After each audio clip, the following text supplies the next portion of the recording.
right, and here we go. Welcome to Talking Heads, everyone. Episode 439, your once-weekly live show for the latest in beer and tech news. I'm Jeff. And I'm Tom. Welcome to the show, everyone. Sorry to throw you off with the little different rhythm there. It took me a second. I was trying to get it to mute, and it was like it got stuck. And I was like, because I wanted to pull it up, but then I don't want the feedback thing going. I started talking. I'm like, what am I doing with my voice? I don't know. I went all old-timey radio announcer there for a second. Welcome to the show, everyone. Thank you all so much for joining us on this Wednesday night or in podcast form over on Spotify or wherever your favorite podcasts are found. If you've never seen the show before, we talk beer, we talk tech, we talk Homelab, hardware, all the news about raising prices across the board. Yeah, we're going to talk about that, and I'm sorry. I don't like it either. Today, though, we're going to do a little bit more meandering than normal. There's not a lot, like, big news stories to talk about, so I kind of wanted to take stock of, like, the state of the home lab. Both me and Tom, like, what are we doing in our home labs right now, but what are we looking to do over the next couple of months, 6 months, as we dive further and further into the hope you bought all the hardware you wanted crisis. And also find out, like, what are you guys doing? What is your guys' plan for hardware? What do you want to see us do? What do you want to see us talk about? Like, let's have a nice back and forth and commiserate together. Yeah, and throw in there some of the things that you're self-hosting. I want to know. Yeah. And I'll talk about the things I'm self-hosting and self-hosting LLMs. Yes. That is among the things that happens. Yep. Yeah, no, that is something I am seriously investigating, is starting to self-host some LLMs. Like, how can I use LLMs here? Not necessarily for writing scripts, because I will never let an LLM touch a script. There's no reason I couldn't use an LLM to automate some processes or make things easier or improve tutorials that I'm trying to give you guys or things like that. Like, let's talk about some options there. If you like the content you see on the channel, want to help support us in what we do, visit craftcomputing.store. We've got a bunch of really awesome merch. Tom, I still haven't seen an order come through. I'm just saying. Oh, I gotta do that. Yeah. I offered to send him stuff, and he goes, no, I'll buy it. And then he never buys it, so I'm going to just hound him until he does. So I tried to be nice. If you sent me the link in Discord, it would just be like, oh, I'll click on links that people send me. Maybe that's not a good thing. Well, I can do that. Okay. And then say, like, this is where that item is in the store, and I go, okay, and I'll just put my credit card in. Yeah. We have pint glasses, which are nucleated on the bottom, which... Debian. Gives you a bubbling effect and helps refresh the head on your beer. It is actually a purposeful addition to the glasses. But pint glasses in a couple different varieties. We've got stone coasters. I even sell wallets over there if you like minimalist style wallets. And of course, I don't have mine on me right now. Yeah, we do wallets with all kinds of fun things on them. So go check out craftcomputing.store or join the Patreon. Link is down in the description, and that's how you get access to the Discord server. All right. Beer. What are you drinking? I saw you flash a can up there. Something unusual I found. I don't know. These are good.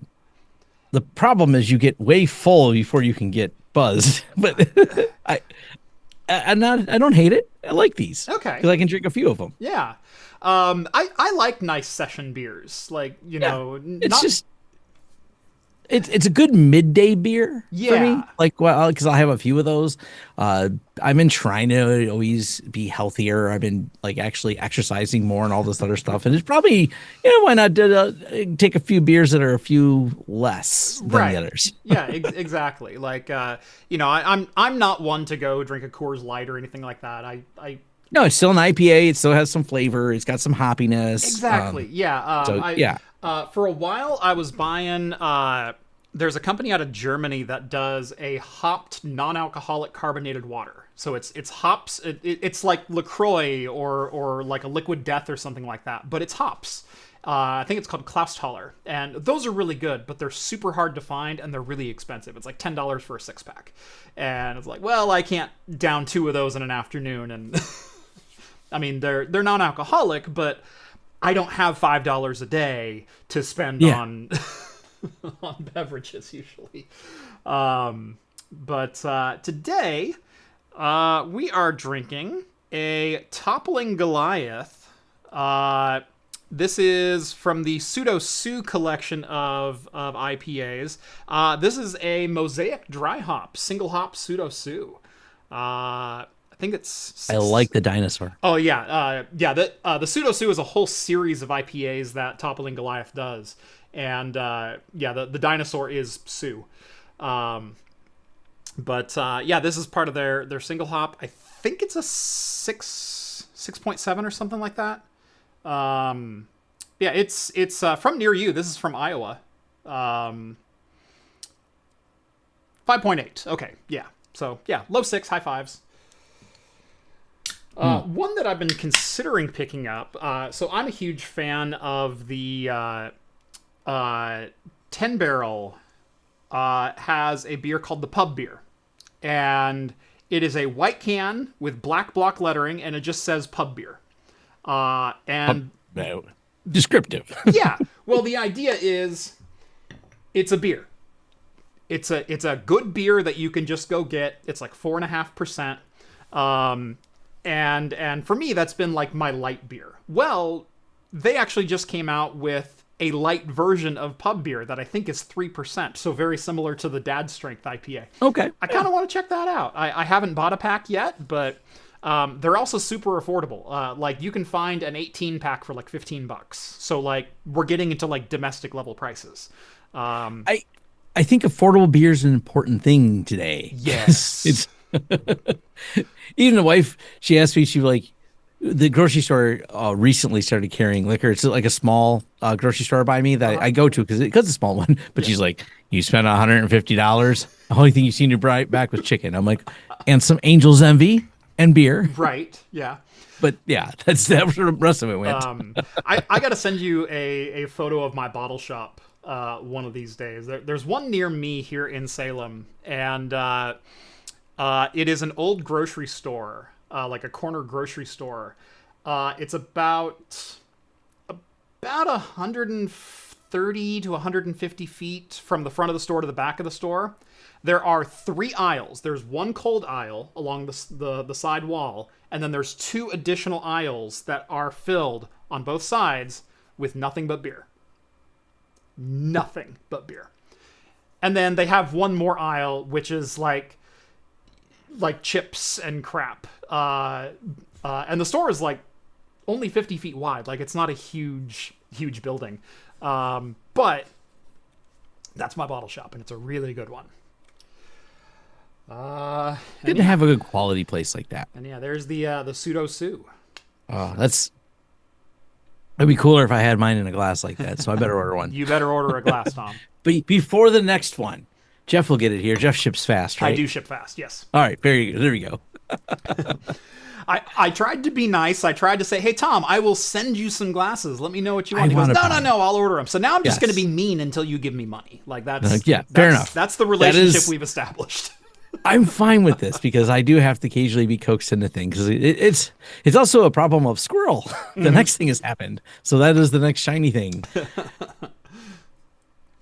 I was just buying stupid stuff off Facebook Marketplace. I messaged someone, they messaged me back immediately, and they said, can you be here in 15 minutes? I'm like, yes. And my wife's like, where are you going? I'm like, to meet a stranger to buy things off the internet in a parking lot. Yeah.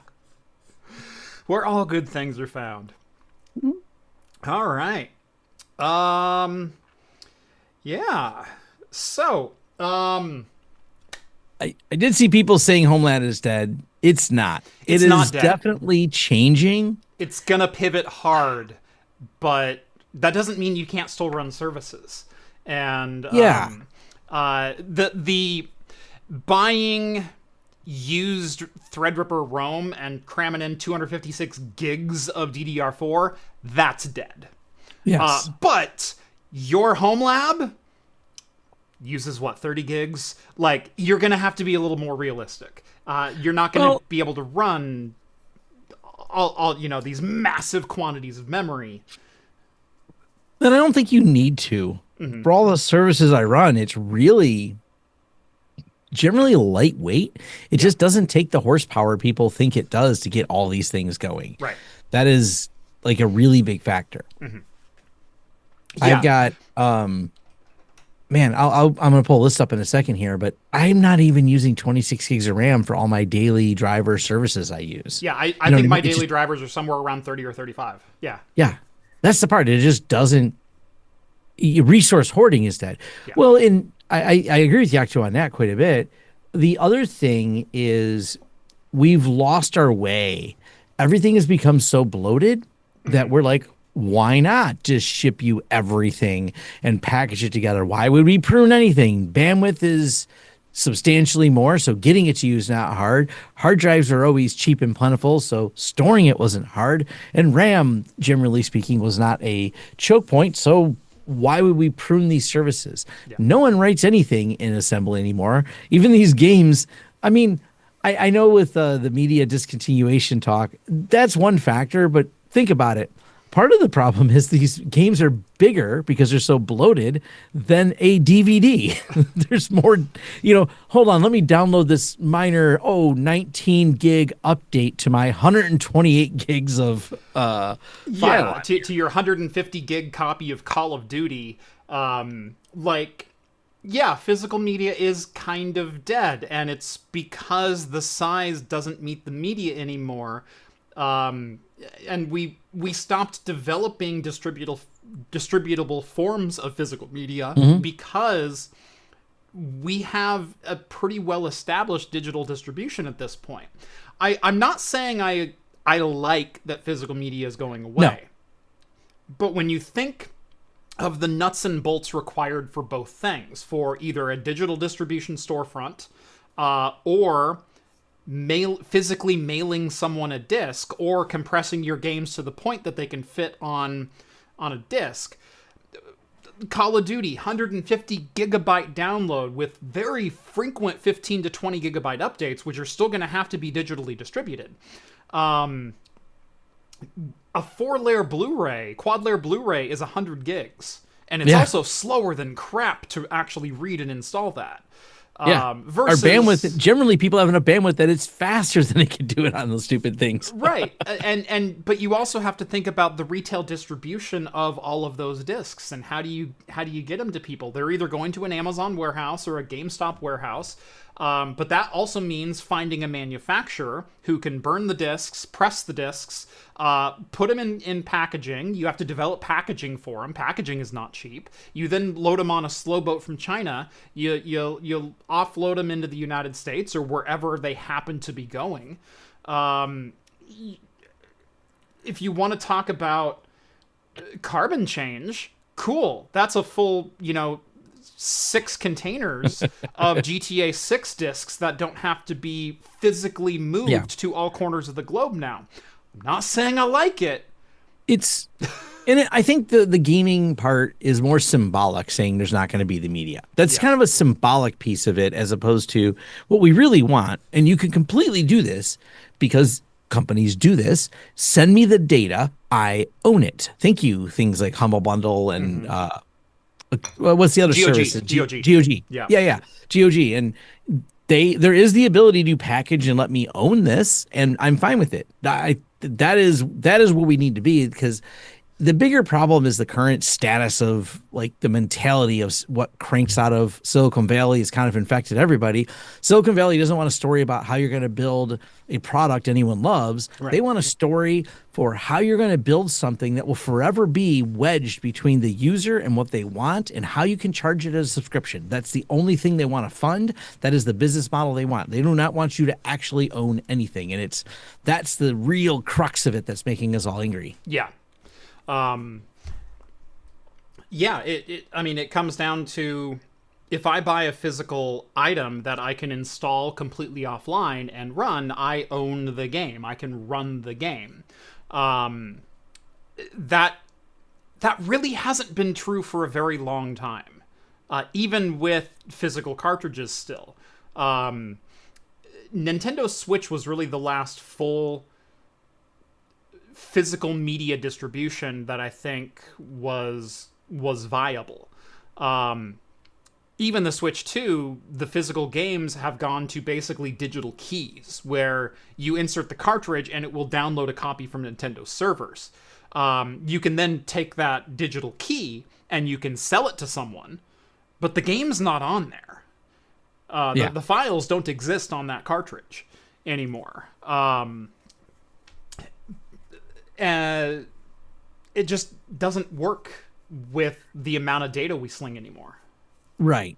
I can, like I said, I can get the impracticalness, but it's also the turning us everything into the you own nothing and you will like it attitude. That's the part that's irking at all of us. Also, yes. Yeah.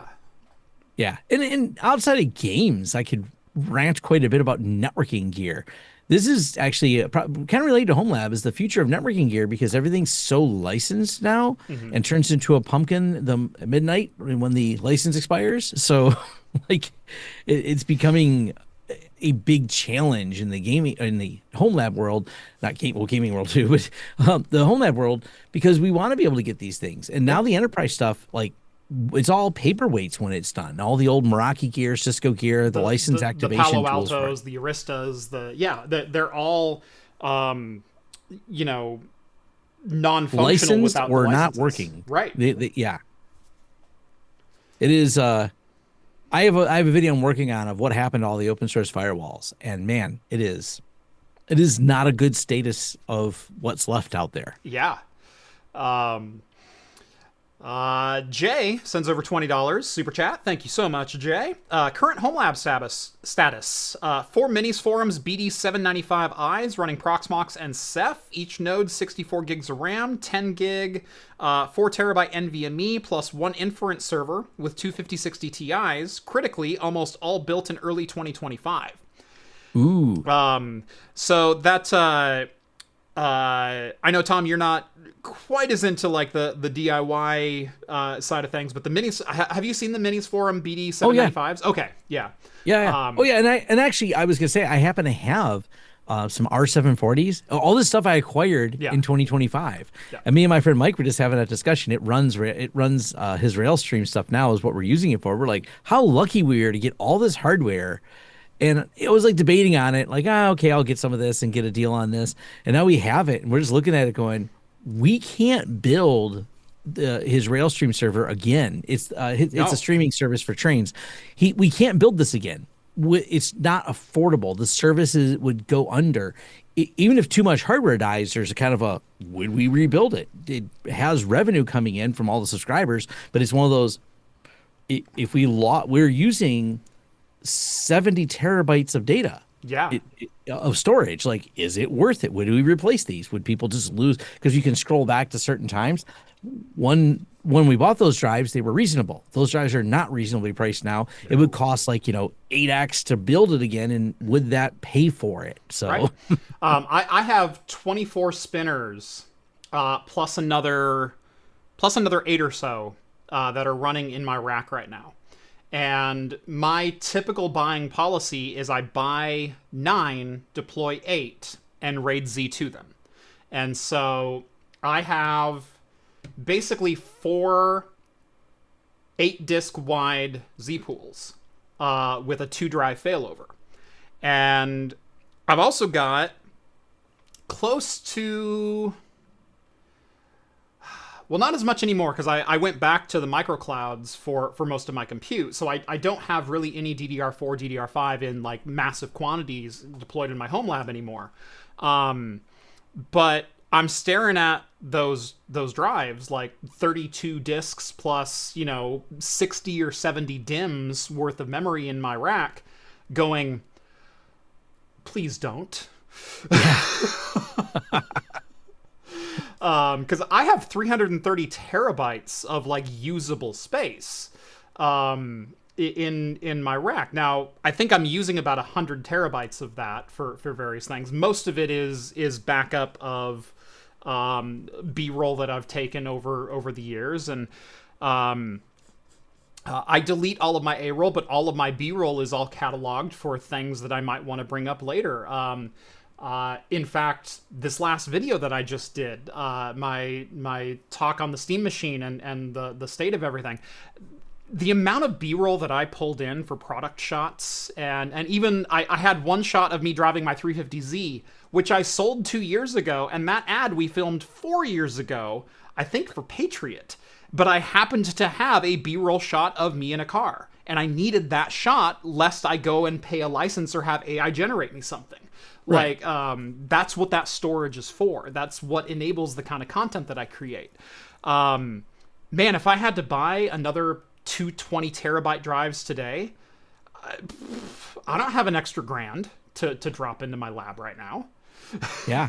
I'm still rocking a bunch of, what are they, 16 terabyte ones. Yeah. And yeah, like even those are expensive. I'm sorry, 14 terabyte. The 14 terabyte Exos drives. Yeah, And I've got a bank of 8s, I've got a bank of 12s, I've got a bank of 20s, and then I think I have a second bank of 8s is what I'm doing right now.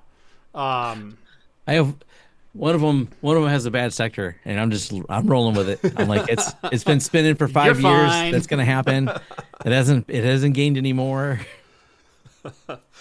Fat Hacker chimes in, 20 Aussie bucks. Thank you so much. That and the requirement to deliver a solution are not as much as you would think if you can manage it properly. If you can break down a 19 service packaged compose file, then I don't need 15 instances in Postgres. Right. Speaking of like paring down efficiencies, what you run into like what is actually required to run a service here in your home lab.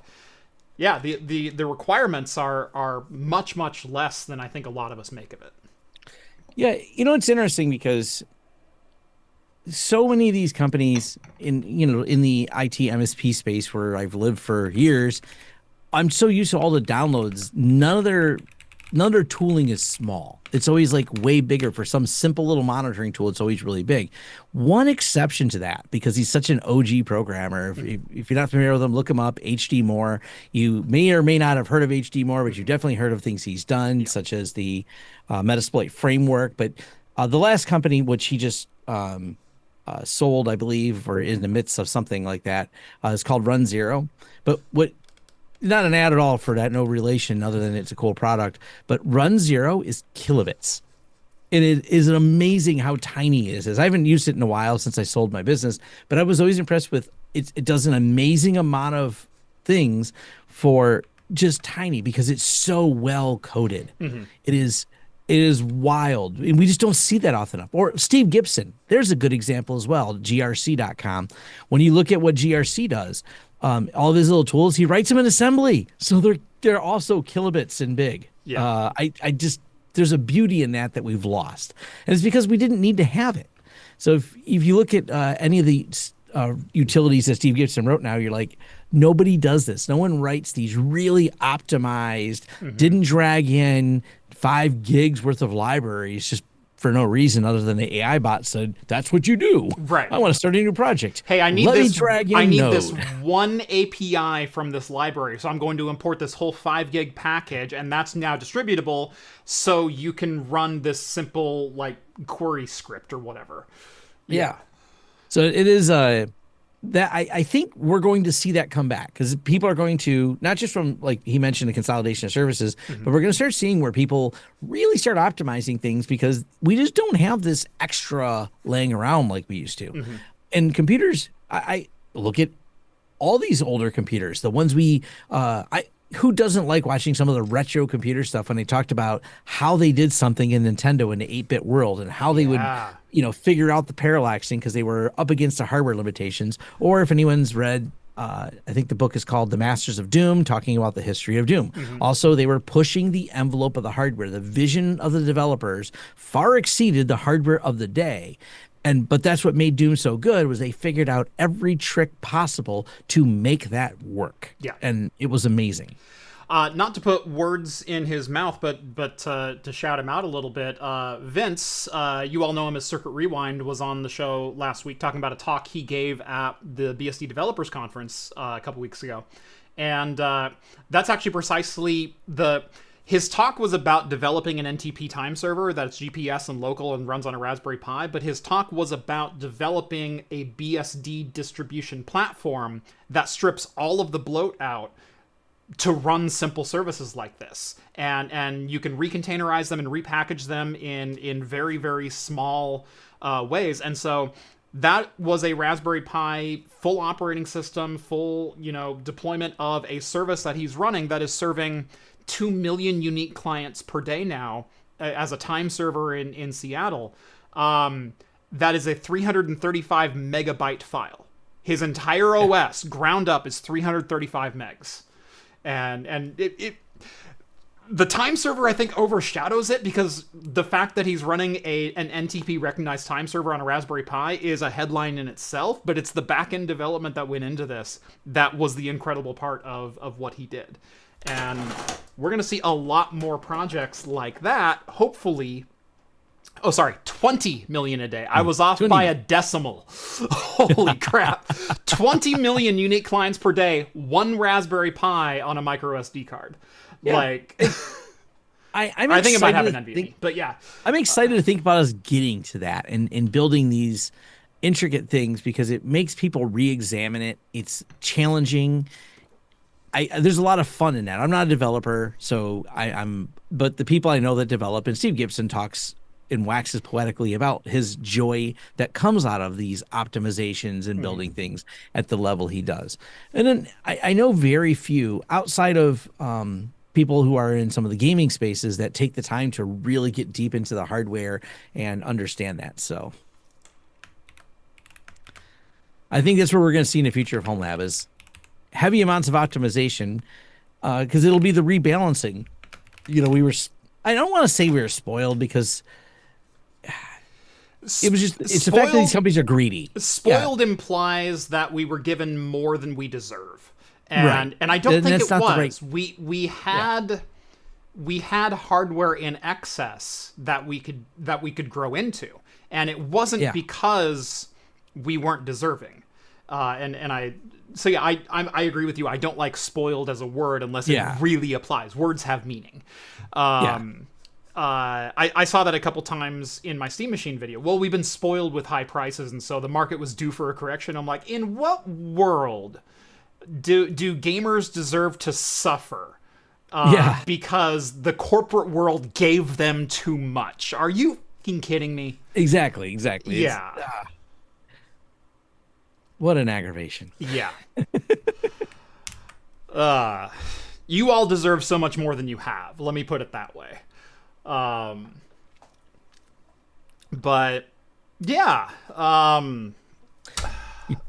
Homelab projects, obviously there's probably going to be a lot fewer things that I find on eBay that I recommend you will go out. I'll go out and buy.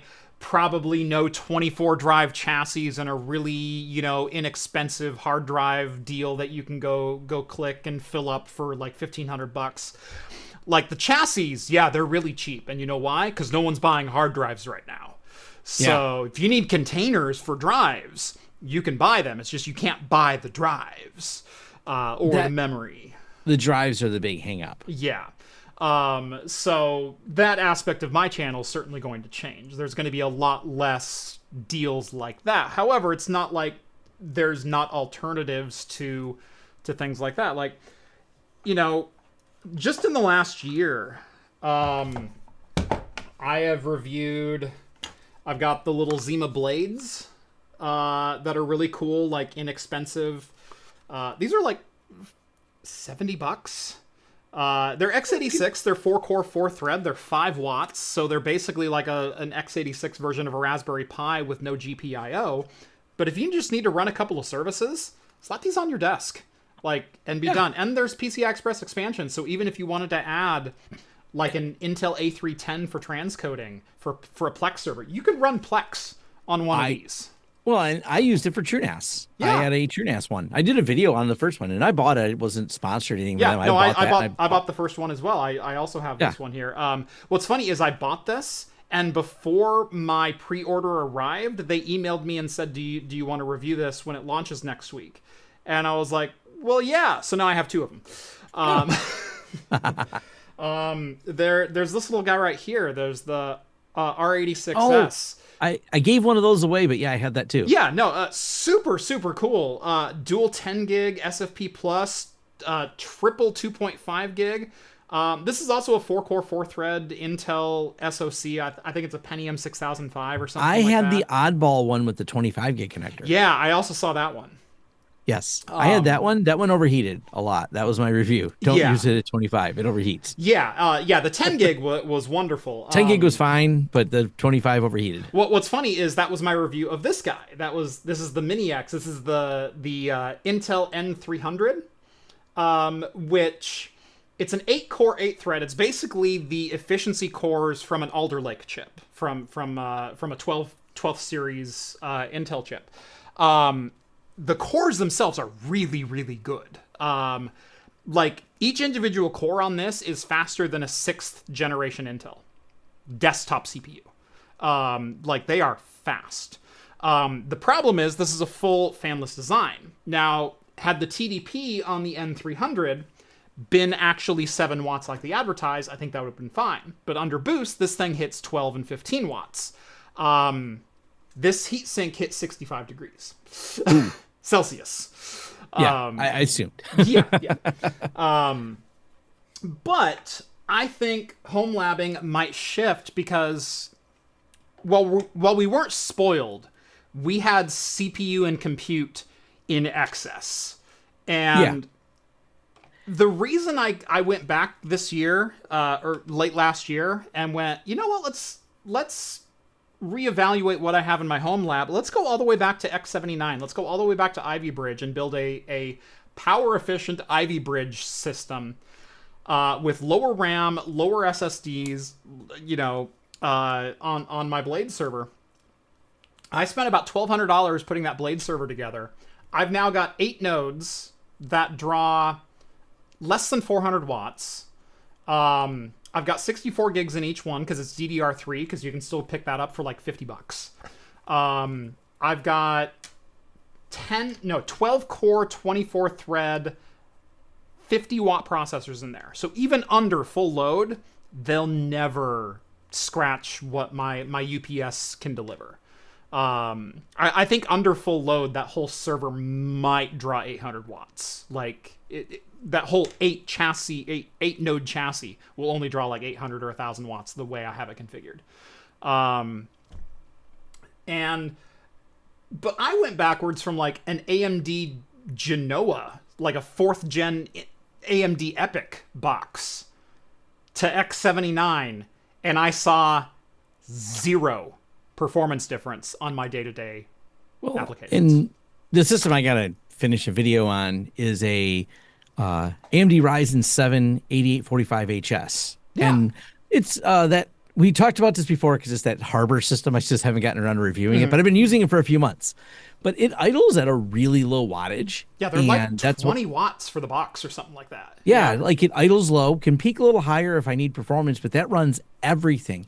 What I started doing, especially because I've been traveling and everything with my other job at Huntress, so when I'm gone for a week, I just go, what do I need all this lab stuff on? I power it all down, which kills the power bill and obviously generates a lot less heat, because I have all these other fancy fast NASAs. I'm like, I don't need any of them on. I'm not creating content. I'm not doing anything special. So just turn it all off. Yeah. And then I just use this little box that idles, which I just have the little things I log in. It's running NetBird for my VPN back in. It's running, actually I got NetBird and Tailscale going on both because I like testing both of them. But Fresh RSS is the only thing I want running all the time. Because it pulls all my RSS feeds, because RSS is what makes the internet bearable to me to be able to consume data and news, because it keeps me focused and not distracted.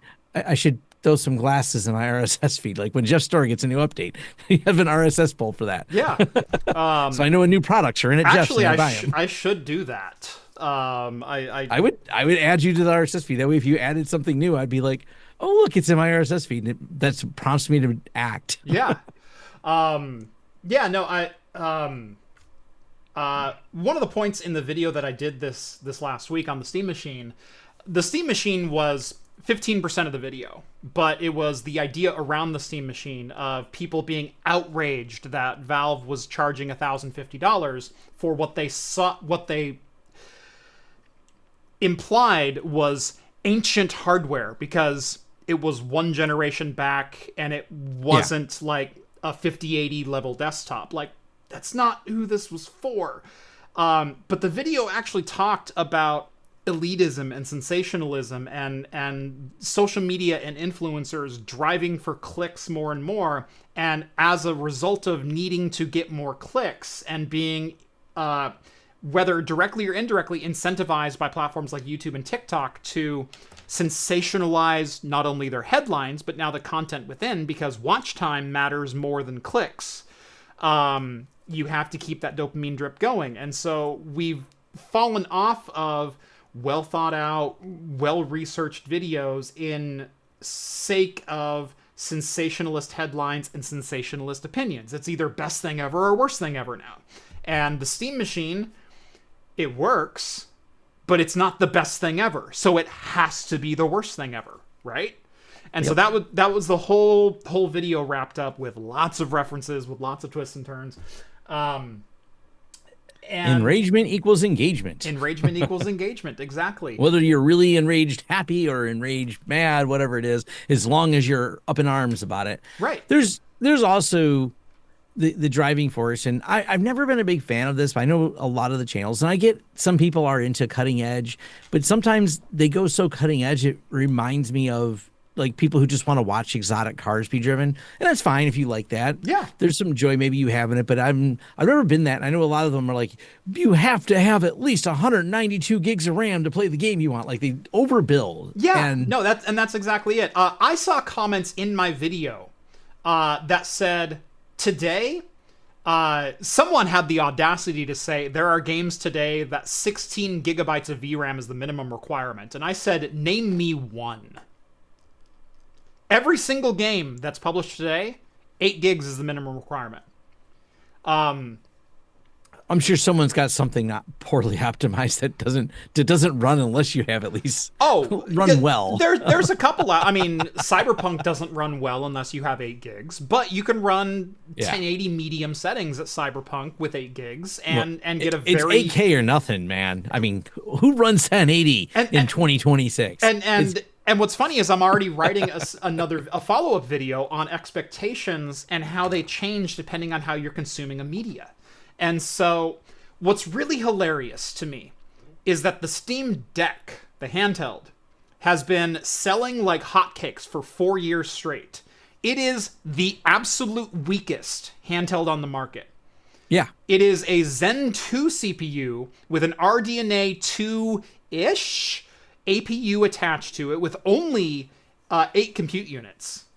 It has more in common with Vega than it does with RDNA 2. It has an 800p screen. It is a 1280 by 800 display. It is only 4 cores and 8 threads. It only has 16 gigabytes of shared memory between everything. And that plays almost every game that is on Steam. You can almost play Cyberpunk. I wouldn't play Cyberpunk, but outside of like 3 or 4 games, everything is playable. Well, we can come back to the Nintendo Switch, the original one, or even the second, Switch 2. Mm-hmm. Not particularly wonderful hardware in terms of absolute performance, but it's about the games because they're so much more optimized and enjoyable. I mean, the reason I own the Switch is I like the games on it. Breath of the Wild, and this is always the point I come to, and it's actually the same year that I got into YouTube. I started producing content in 2017, the same year that the Nintendo Switch and Breath of the Wild debuted. Breath of the Wild in 2017 won Game of the Year running at 22 FPS. Don't tell me frame rate above all else. Yeah, it's story and game. That makes a huge difference in these. Yep. Yeah.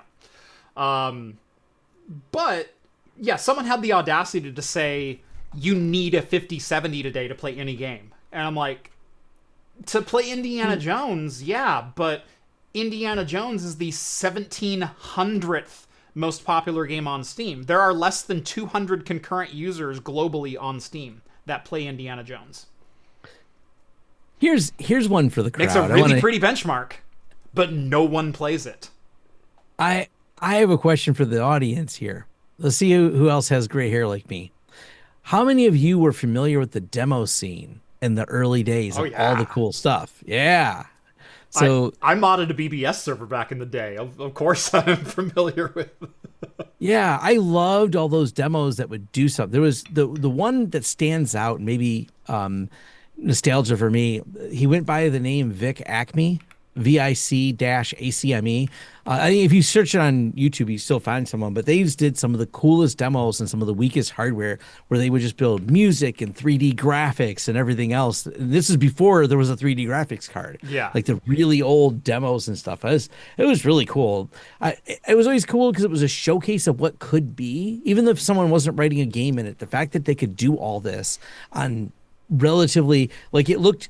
I would load up some of these demos on these old computers, back in this was like 486s, 386s. Yeah. And you go, wow, if someone ever wrote a game like this. Of course, And, then and when they're Doom like came out. flying cameras over a desert island in a full 3D rendered landscape on a 33 megahertz 486, like with a 1 megabyte, VGA graphics card. Like, Yeah. yeah. So some of the stuff they would do is absolutely insane. Yeah, that was some cool stuff. But yeah, we're not spoiled, but we've had excesses in compute for so long. I think we forgot what, when it like comes to gaming, what actually is playable and what is accessible or what is playable and acceptable on a Steam Deck is different than what is playable and acceptable on a 27-inch 1440p monitor with a full 500-watt desktop underneath. Versus the living room when you're on a 55-inch TV, but you're sitting 12 feet away from it, and you're playing with a controller and natural latency and more distractions because there's things going on around you, and it is a sliding scale of what the experience is when playing a game.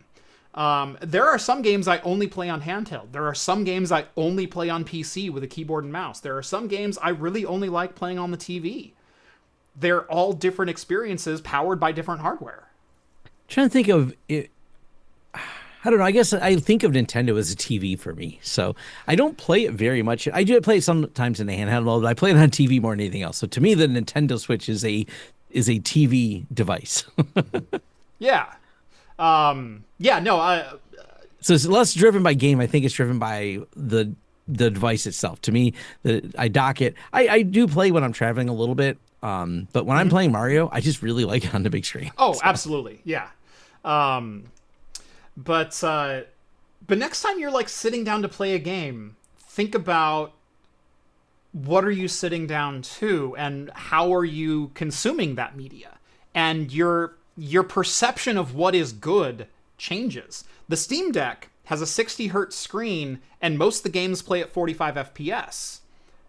But the Steam Deck has been selling out for 4 straight years because no one cares, because it's a mobile thing that I can take a game with and I can tool around with it. Versus if I sit down at a desktop, if I have a 1080p 60 hertz monitor, that's my level of acceptability, is I want, as close to 60 as I can, but dips into the 30s or even 20s are usually kind of okay. If I've got a 1440p 144 hertz model, I want to drive that a little bit faster. My perception of high versus low is a little bit skewed. I would like some higher detail. I've got more pixels to drive. I have more things in the scenes of the game that I want to see. If I'm sitting on a couch, I'm somewhere in the middle where 120 hertz up on my TV, if I even have a 120 hertz TV, it doesn't make nearly as much difference between 60 and 120 as it does on a 27-inch screen sitting arm's length away from me. There's a sliding scale. And whether you know it or not, you're perceptive to this. It's just it's subconscious. yeah, I will admit I seen the mention of the 64K demo stuff. Oh, that limitation at 64K. There was like this peak time when that's all they were limited. But boy, these people kept getting. I think it encouraged the creativity because everyone's like, in some way, and if you're into some of the IndyCar racing or NASCAR racing, where there's strict limitations, you are working under these constraints, so you have to optimize everything to an insane degree. Yeah. And I think that's like that really drives things. Yeah. And it makes me think back to that. But also, I've seen Circuit Rewind because the RTX 5090 exists. SNES games stop being fun. Right. I don't know. There are different experiences when I play something that requires a fast graphics card, first person type shooter game or whatever that's got a lot of eye candy. Those are fun. Yeah. I play Mario not for its eye candy. There's this fun I have in playing it. Yeah, you play it for the gameplay. And the other thing is within the PC realm, because we have these graphical showcases like Cyberpunk and Indiana Jones and Black Myth Wukong and the Oblivion remaster. Oh my god, that's a beautiful game. They also require literal top-end hardware to run them well at higher settings. And so, if you want to run them at 1440p or 4K ultra settings, all the eye candy turn up, path tracing so you get all of the reflections and the detail and the ambient lighting and all that kind of stuff, 5080 or 5090 is what you need for that to matter, or for that to really pop and to play at a pretty reasonable tick. That doesn't mean I can't turn that game down to high settings or even medium settings and still game at 120 FPS on a 4060 8 gig, or even a 3070 or a 3060 12 gig or whatever else. There are some companies that know that.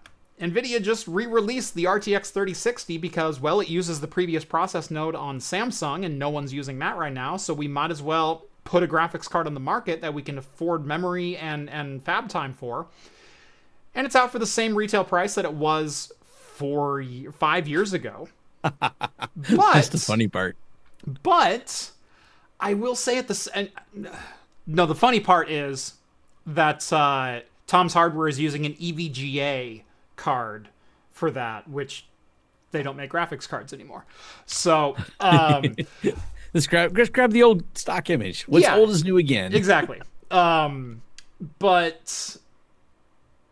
that's all you need today. If you have a graphics card, any graphics card from the last 3 generations, you can play any game today at above 60 FPS. Yeah. My son's computer is getting a little long in the tooth, and he plays playing whatever new game. I can't remember which one he's playing now. Something else new. I just looked over his shoulder when I stopped by and seen it. And I'm like, oh, that looks cool. Like 3 months ago, we finally upgraded my wife's desktop from 2019. That was running a Ryzen 2600 and a 1070 Ti.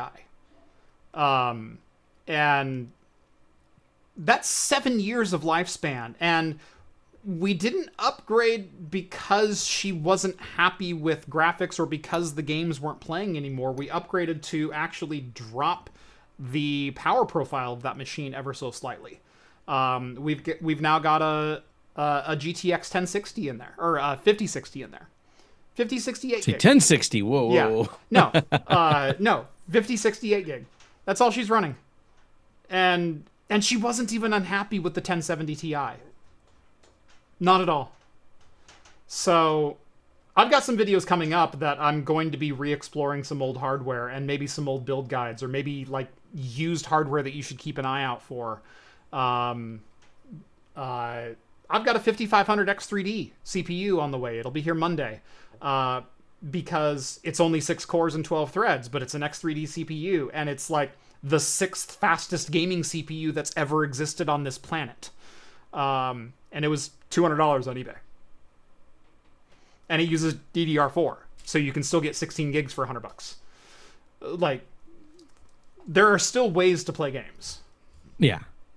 You just have to, I still like some of the older games. Oh, I don't 100%. play enough games. I've been caught up reading books lately, and does that just make me a wrong kind of nerd? I don't know. No. I had a lot of free time, and I brought my Switch. I was like, I'm gonna do this, but then I got a book I liked, and then I ended up reading all the books. And Yeah. then, so I'm happy I read the books. They were really good. And but I'm like, oh man, I'm balancing my time. I'd planned to play some games and Yeah. just didn't do it. A couple super chats to get to. Vincent's over $20. Thank you very much, Circuit Rewind. HTTP error 439. Application inactive. Tonight I'm self-hosting kernel panics. I believe every night you're self-hosting kernel panics. If I know anything about your life as a developer. Jay sends over another $20. Thank you so much, Jay. Sorry. I must have missed Vince's at the very beginning. I scrolled all the way to the top. So Vince, I apologize. I missed your $20 at the start. Then we got Jay, then we got Fat Hacker. I got them. Okay, cool. Cosworth. There we go. Now we're back on track. Cosworth sends over $5. If you're not spreading democracy at 4K 144 hertz max settings, what is the point of it all? Also update. Everything is still stuck in Troutdale. Sigh. Yeah, 2 points there. Number one, Helldivers 2. I played that at 110 FPS on the 9070 GRE, what has been dubbed the worst graphics card in the history of everything that's ever been released by any company. Just spend $50 more or $155 more, as I found it out to be, and upgrade to the next card so you can run that game at 120 FPS. Ooh, that 10 extra frames a second, man. Boy, let me tell you, that's money well spent. Fat Hacker chimes in with another 5 Aussie bucks. Thank you so much. I have 64 gigs of RAM in my gaming system to play games without having to close my 600 open Chrome tabs. Yeah. Unfortunately, 64 gigs might be hard to come by even in DDR4 at reasonable prices, but I do feel you. Like my Mac Mini M4, the more comfortable I get using it, I've been on it for about eight or so months now. Daily driving this thing, doing all my video editing. That 16 gigs, man, that was starting to close in on me hard. So I now have an M1 Mac Studio because I didn't want to wait 4 months for an M4 Mac Studio to come in or spend the now new price of $3,500 on one. But I got one with 32 gigs, and it's been working great. In fact, my last video was edited on the M1 Mac Studio.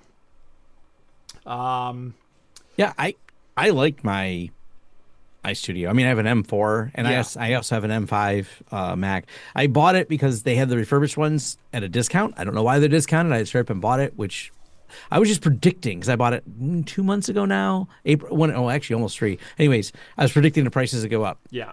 And now they are. So. Yeah.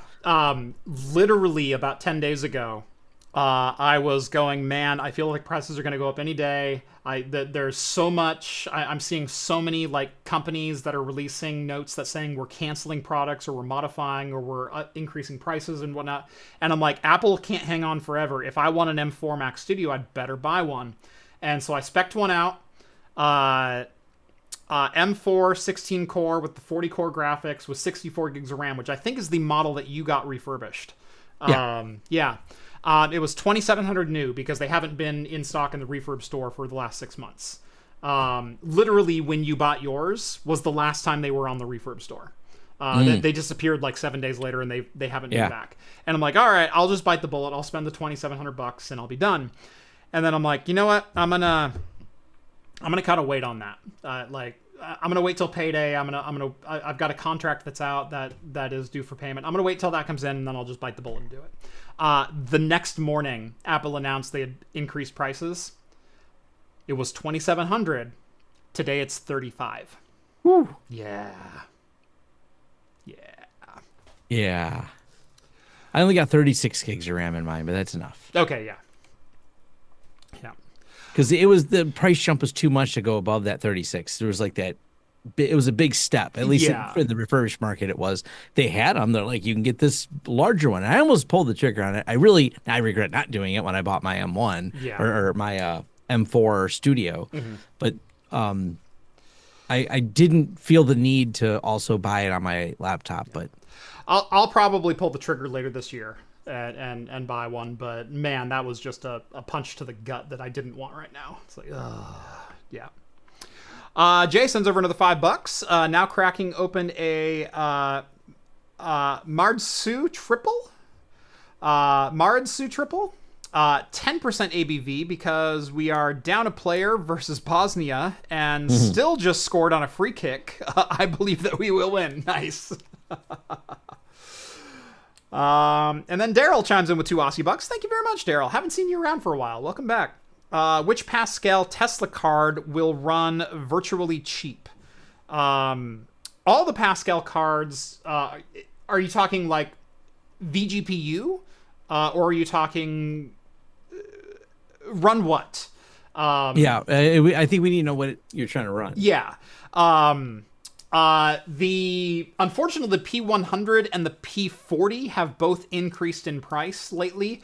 If you're wanting to run at-home LLMs, the P100 is still your better bet because it uses HBM memory. And that is the bottleneck in a lot of the older cards. I would definitely go with the P100 over the P40. They were creeping down to like $100. Recently, they've gone back up to like 200 or 250 because that's the only place people can buy cards that'll run basic models.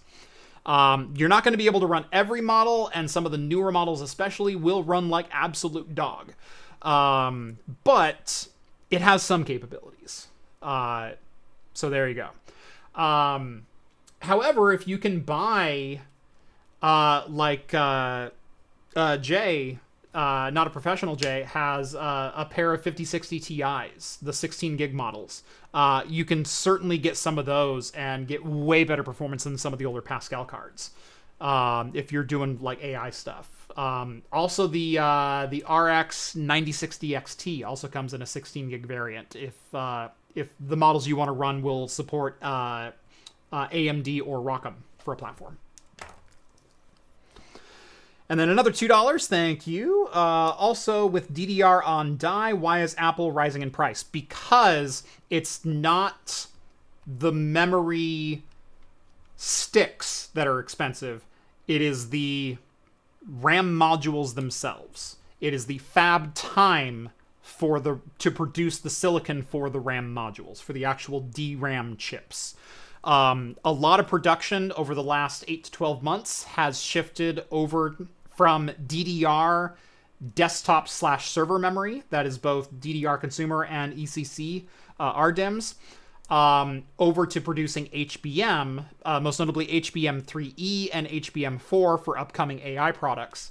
And something like 60% of capacity, where it was only 20% of capacity, is now devoted to HBM because Samsung and SK Hynix and Micron can sell HBM at way higher margins today than they can consumer chips.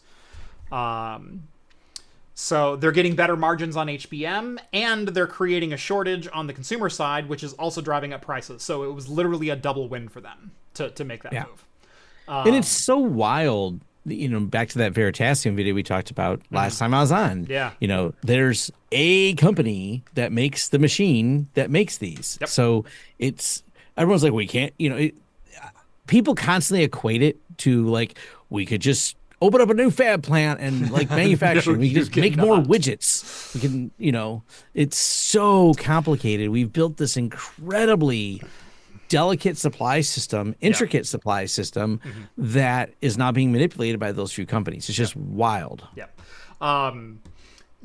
If you wanted to spin up a new CNC manufacturing facility or a new metal press facility, die press, or any kind of like traditional physical manufacturing facility, you can break ground today and be producing parts in 8 months. Like you can go from a bare plot of land on a field to full production, 1,000 employees producing millions of parts a month in 8 months. You could actually do that. If you want to build a new semiconductor fab, it's $20 billion in 5 years. That's what's required to open one building. It is the scale and the complexity of those buildings and the production that goes into them is off the charts. And that's why there are only a handful of semiconductor manufacturers in the world. There's Intel, there's Global Foundries, there's TSMC, there's Samsung, there's Micron, there's SK Hynix, and then there's everyone else who's still producing like 45 nanometer parts, which we haven't touched in 20 years. That's it. That's the end of the list. Yeah. Terrapup, $5. I love your latest video. Thank you very much. If no one else said, thank you. Keep preaching. As a home labber, I am very burned with the cost of everything.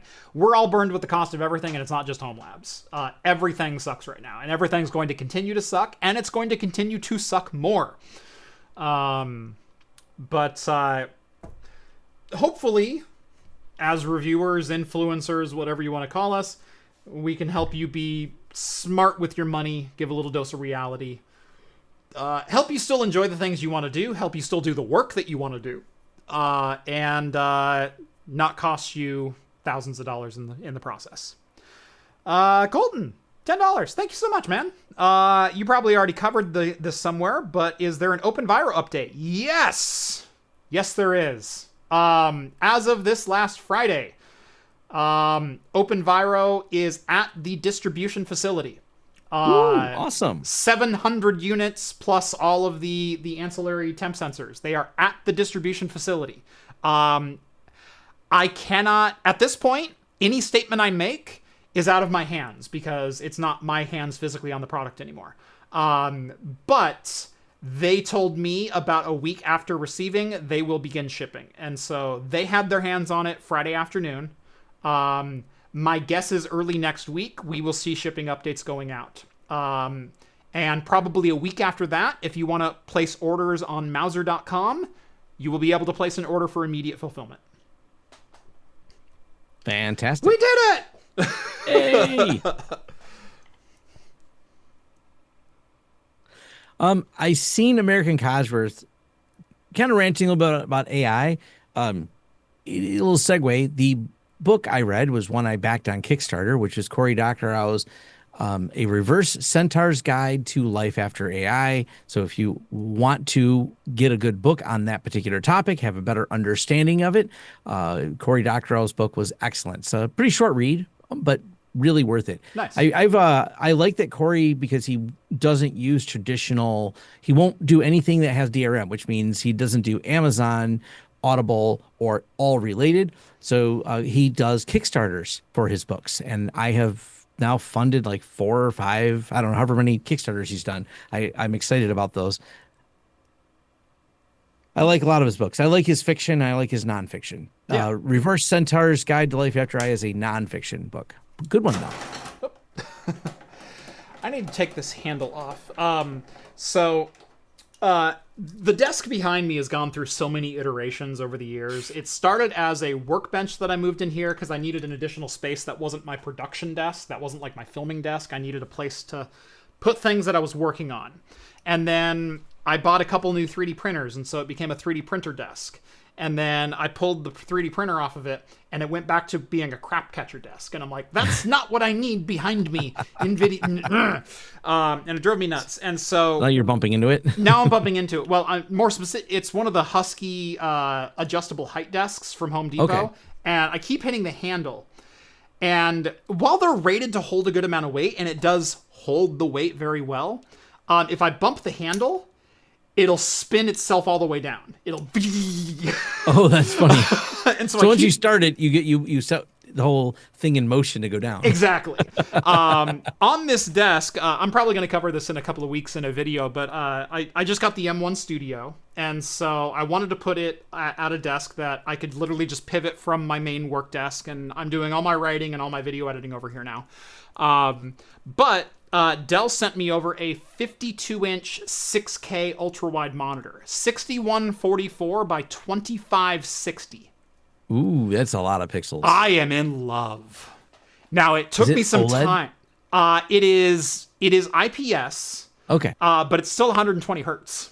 Yeah. Okay. That's it. That's acceptable. Yeah. God, it's also $2,800. It is not an inexpensive panel. And it took me a while to fall in love with this monitor. I've been sitting on this monitor for like 3 months now. They wanted me to review it, and I did cover it in a video early for Dell. But then it's been sitting here because it's like, man, I prefer 16:9 if I'm going this big. It is ultra wide. Think my 34-inch ultra wide in front of me right now feels horrendously small. Like that's how much I've adjusted. If I split this monitor into even thirds for a workspace, my individual windows are 2048 pixels wide. My 1/3 of my monitor is 2048 pixels now. With 2560 in height.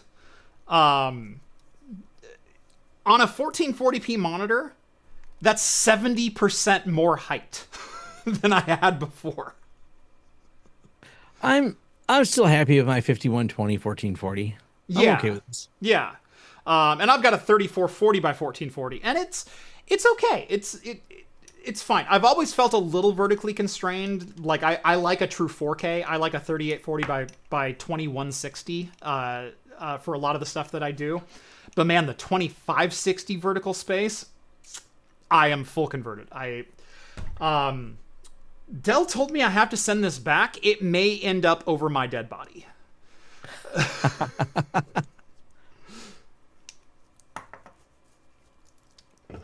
I require another beer. I literally just pulled the tab on mine, so I did not have the foresight to bring another beer, so I will have to go acquire one. Go get yourself another beer. Yep, I'll be right back. Yeah. And while he's doing that, do I have the right thumbnail? Nope, that's the rant alert. Hold on. One of these is... One of my hotkeys will bring up me.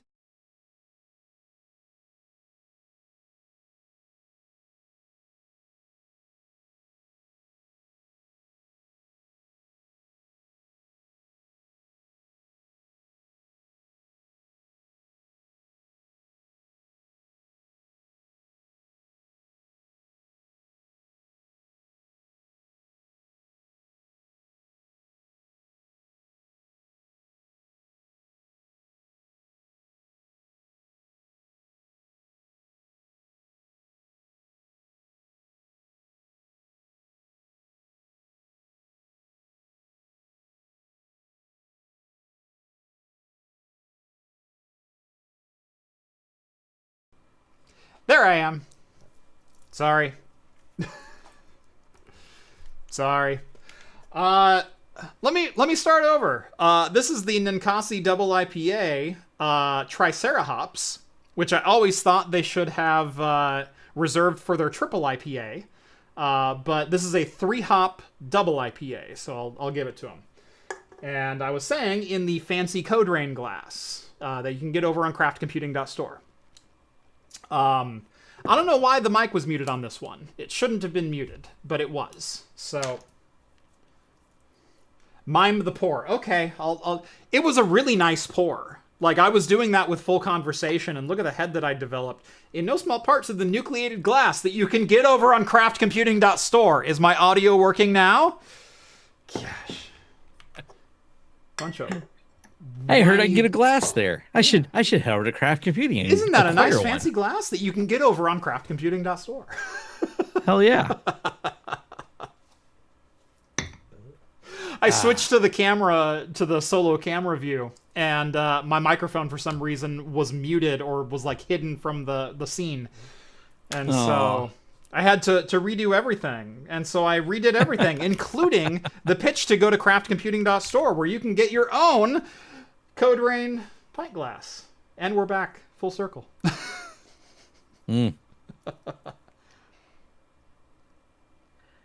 Oh, fun. Ah. Oh, should we talk about DHS? Because that's funny. Yes, I think we should. If you want to we set should us bring up. that up. So this is some breaking news that was thrown into my cybersecurity group chat just before we went live. Just let me see if I can find the actual post. if you search for it, because it's the NextGov. There we go. Okay, found it. Yeah. Hackers breach into the Department of Homeland Security sharing network. People familiar say. So there's been no official announcement, but people familiar with internal goings-on have said that the Department of Homeland Security has been breached. Their file sharing system has been breached, and private sector and international and government partners share sensitive but unclassified information is the headline that NextGov is giving. That leads us right into this really fun post on Reddit. Yes. So DHS breached, and then they give a link with the same page that we just looked at. And Back on Pie replied to this particular headline. And I quote, "As someone with HSIN access, there is zero useful information in there. The threat actor will just be wasting their time reading vague PDFs about securing critical infrastructure that don't amount to anything close to technical." End quote. And what makes it even funnier is this posted in the cybersecurity group chat with friends that do have HSIN access. They're like, can confirm nothing of value was lost. We have independently verified these claims. Yeah.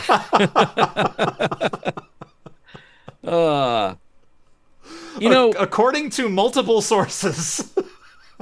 You can skip this one, fam. Yeah. So one of the things I can say about working in cybersecurity that we've brought a few people in. So my friend actually teaches a class over at University of Toledo, and one of the aspiring students want to know more about cybersecurity because we can invite you to one of our group chats. So we brought the guy in, and he's like, "This is nothing but snark, memes, lots of bad memes, and just making fun of how bad security is. Is this really what it's like to work in industry?" I'm like, "Yes, you're working side by side with serious cyber hackers, and this is pretty much what we do. This is the vibe." This is the vibe, and can confirm this with the internal Huntress Slack looks a little bit like too. We do a lot of serious work, but we have an unserious side to us as well. There was even a discussion today about dishwashers, which of course brings up technology connections immediately. So you can't have a conversation about dishwashers without sidestepping to like, Alec taught me everything I know about dishwashers. And I found people who didn't know who Alec was, and the discussion got better. Yeah. So we get to introduce a new group of people. They're like, "I'm not watching a 30-minute video." Wait a minute, 7 million views on a 30-minute video on dishwashers? And I'm like, it's worth it. It's worth it. I'm just saying. Yeah. And they're like, I put the dishes in, they come out clean, or sometimes they don't. What the hell could he tell us about dishwashers? And they come out 30 minutes later going, "Holy crap. I understand my dishwasher now. I understand." It's like waking up in the Matrix. Like, I know Kung Fu. Yeah. No, I know dishwashers. That is so many of Alec's videos, Technology Connections. He's absolutely fantastic. Yep. I will watch videos on subjects that I'm already knowledgeable in. Like I have a working knowledge of the U.S. electrical grid, how power is delivered to homes, things like that. He has a video on that he posted multiple years ago that makes it even more simpler and gave me a deeper understanding than I already had. Between him and practical engineering, I know a lot about the grid now. Yeah, no, exactly. Practical engineering is great. Yeah. But whether it's dishwashers or heat pumps or EVs or anything like that. Good job on a Toyota. I've just never looked at the Toyota hybrid. Never had a reason to. But his video explainer on that was solid. Like really good of how Toyota was doing it. And I'm like, okay. What was funny is I didn't have the same understanding of the Toyota CVT eCVT hybrid that I did of like the US electrical grid or how to work on a home panel or things like that. Like I can work on home electrical. That's fine. But except for this week when especially this week because I'll get back to it. But he did a video like a month ago on Toyota's eCVT, the Toyota Hybrid Synergy Drive. It is the system that drives all of their hybrid vehicles. And what's funny is the Prius and all other hybrids use a CVT. And a CVT in the world of enthusiast car people is a dirty word. CVT is great in concept, but horrible in execution. Yep, 100%. And so he showed a video of a Toyota Sienna hybrid, which I used to own. We literally just traded in our Toyota Sienna for a Kia EV9 to go full EV. But as the Toyota was getting up to 50,000 miles, I'm like, I know it's not recommended that you need to service the CVT because they say we have lifetime fluids in this and whatnot. I'm like, I'm going to find someone who will service the CVT because I'm not going to take the chance, and I don't want to get to, 80,000 miles and have this thing blow up on me because that's what Nissans do. But we traded in the car before I had to think about it. Well, his video came out like the month after. And now you regret trading in a car. No, I actually don't. I love the Kia EV9. Holy crap, that has been an amazing vehicle. But I had nothing to worry about because it is not a traditional CVT as you think with a chain drive and offset sprockets and things like that.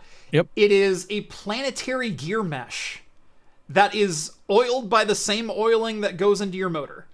And it's incredible. It has a full oil pump, a full galley, and everything else, but it's a planetary gear set that requires 3 different inputs to give one output of variable torque and efficiency. Yep.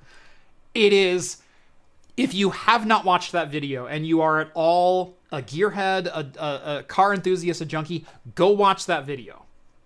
You will get such a good understanding and appreciation for what goes into Toyota's drivetrains. Yeah, and that's what makes it so good. Yeah. It's a CVT with no moving parts and no belts. Well, they're still moving parts, but they're mesh gears. It's constant mesh. That's the important part. It's constant it's not friction driven. Exactly. And so, the gears themselves do not change. There's a planet gear, there's a sun gear, there's planet gears, and then there's a ring gear. And that's the entirety of the entire thing. There's an electric motor that drives the center shaft, and then there's an offset motor that drives the ring gear.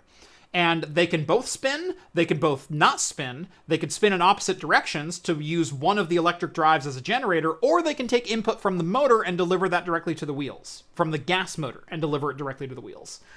And you get all-wheel drive as like a natural benefit of this system. Like, it's almost recommended to have all-wheel instead of two-wheel. It's great. And there's also the Adkins versus Auto cycle. Yes.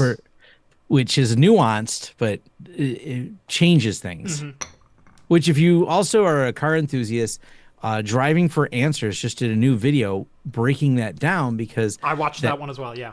Yeah, because it's the way the new, I don't know how you say the name of it, the Chinese company that has created even more efficiency with kind of an enhanced Miller cycle for the engine. Yeah. Good video though too. Yeah. Anyway, my house tried to burn down this last week. That was really fun. Oh, yeah. That seems bad. They aren't supposed to spontaneously combust. No, usually fire indoors is a bad thing unless you have a fireplace. We have a fireplace. We didn't start a fire. Nothing caught on fire, but we had all the elements for potential fire, and that's always the worst thing. So we bought our house in 2019. We had it professionally inspected. We got a full inspection report. We addressed everything with the buyers or things that we were taking care of ourselves. And our inspector was good, like really, really good. But even the best inspectors miss some things sometimes. Long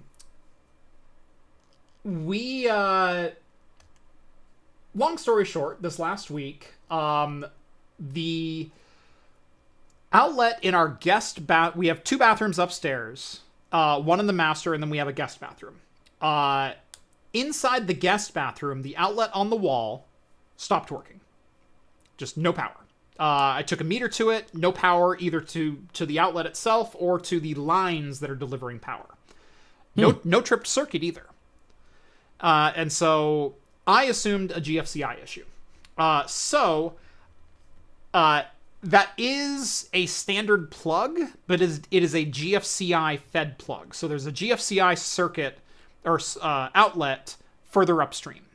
It is down fed from the GFCI. And so I went to my master bathroom, and sure enough, my GFCI is tripped. So I tried to reset it. Didn't reset. Would not reset. So when it doesn't reset, that means something downstream is still tripping. Arcing, is still tripping.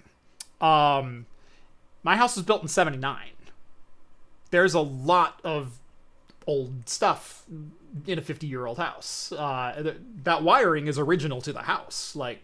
And so I'm like, okay, great. I'm going to have to track this down. So at first I'm like, I'm going to try the easy thing. I'm just going to replace the GFCI plug because maybe it's the plug itself has gone bad. The contactors have gone bad. whatever. So I put a new plug on there, or took out the old plug. As I take out the old plug, the was it the load side? It was the load side. So GFCI, there's a line side, which is your power in, and there's a load side, which is your power out. Your load takes power in, distributes to the outlet, to the two plugs on the outlet itself, and then you can have a load side which goes downstream, which powers other plugs. As soon as I took the outlet out of the wall, the load hot line, the black wire, came out of the back of the outlet. Wasn't even attached. It was in, but not. It was in, and it wasn't even backstabbed. It was on the screw lug, on the screw terminal. Oh, so they didn't put it through the little hole in the back. But it wasn't tightened down. No, that's the backstab. This was on the screw terminal, but it was just touching the screw terminal, but it wasn't tightened down. Got it. So I took it out of the wall, and I went, maybe that's the problem right there, is someone just missed a screw, and it's been barely touching, and we don't run hair dryers or anything in that other bathroom. We charge toothbrushes. And so there hasn't been enough of a load to trip anything. And so I'm like, well, while I'm in here, I'll just replace the GFCI outlet. I already bought a new one. I might as well get a new one in there anyway. And we'll tighten all the lugs down and we'll get it. So I put it all back together, turned the power back on, went and hit the reset button. Didn't reset. Something downstream still tripping it. So I went to the other bathroom, the one where we originally noticed the problem, and pulled that outlet out of the wall. All the lugs are tight. But I went ahead and just replaced the outlet anyway. I'm like, maybe the outlet has gone bad. Maybe there was something jiggled loose and arced or whatever inside the outlet. Again, like the outlets in this house are anywhere from 1 to 50 years old. So I'm just going to replace it. Replace the outlet, turn the power back on. GFCI still wouldn't reset. Crap. And we were getting power in on the line side. We were getting power to the outlet in the master bathroom. So that was fine. We also weren't tripping the circuit, so it wasn't firing further up the circuit as it shouldn't on a GFCI system. So crap. I'm walking around my house. I'm looking for any other GFCI outlets, anywhere else that anything's tripped. We have 2 GFCI outlets in our kitchen. We have one that's outside on the side of my house. All of those were working. All the GFCIs were on. They were receiving power. They were separate circuits entirely. Still nothing. Then I remembered, wait, downstairs, we have another bathroom. We have a bathroom and a laundry room. So I went downstairs, checked the laundry room. Laundry room had power. That's a different circuit entirely. Went, okay, cool. Went into the other bathroom. Sure enough, that outlet doesn't have power. So okay, they wired all 3 together? Yeah. So all 3 bathrooms, the outlet that's next to the sink, they were all wired to the same GFCI circuit. The 2 that are next to each other, they literally share a wall. So it's not like that one was... I figured when you said they are both upstairs, I assume there's a common wet wall they share. So there's a common wet wall. The toilets are literally like back to back. The sinks are back to back. Yeah, that's how you design houses. The one downstairs is... We have a split level house, so down 1 flight of stairs, landing, down another flight of stairs, down the hallway 20 feet, and then on the back wall that shares absolutely nothing. I know you have a split level, so I was like, how did they connect the other bathroom? I don't know how it was routed, but again, 50-year-old house, it could be anywhere, and that was the problem. So I'm like, oh, this outlet doesn't have power. This is probably connected to the same GFCI system. And so I opened that outlet up. And the neutral and the ground wire fell off of that one. So, the lugs were fully extended. They weren't tightened. They were all the way backed out. So they were just touching. They were touching. Yeah. They were doing their impression of down periscope of the guy named Sonar who. All right, try it now. Yeah.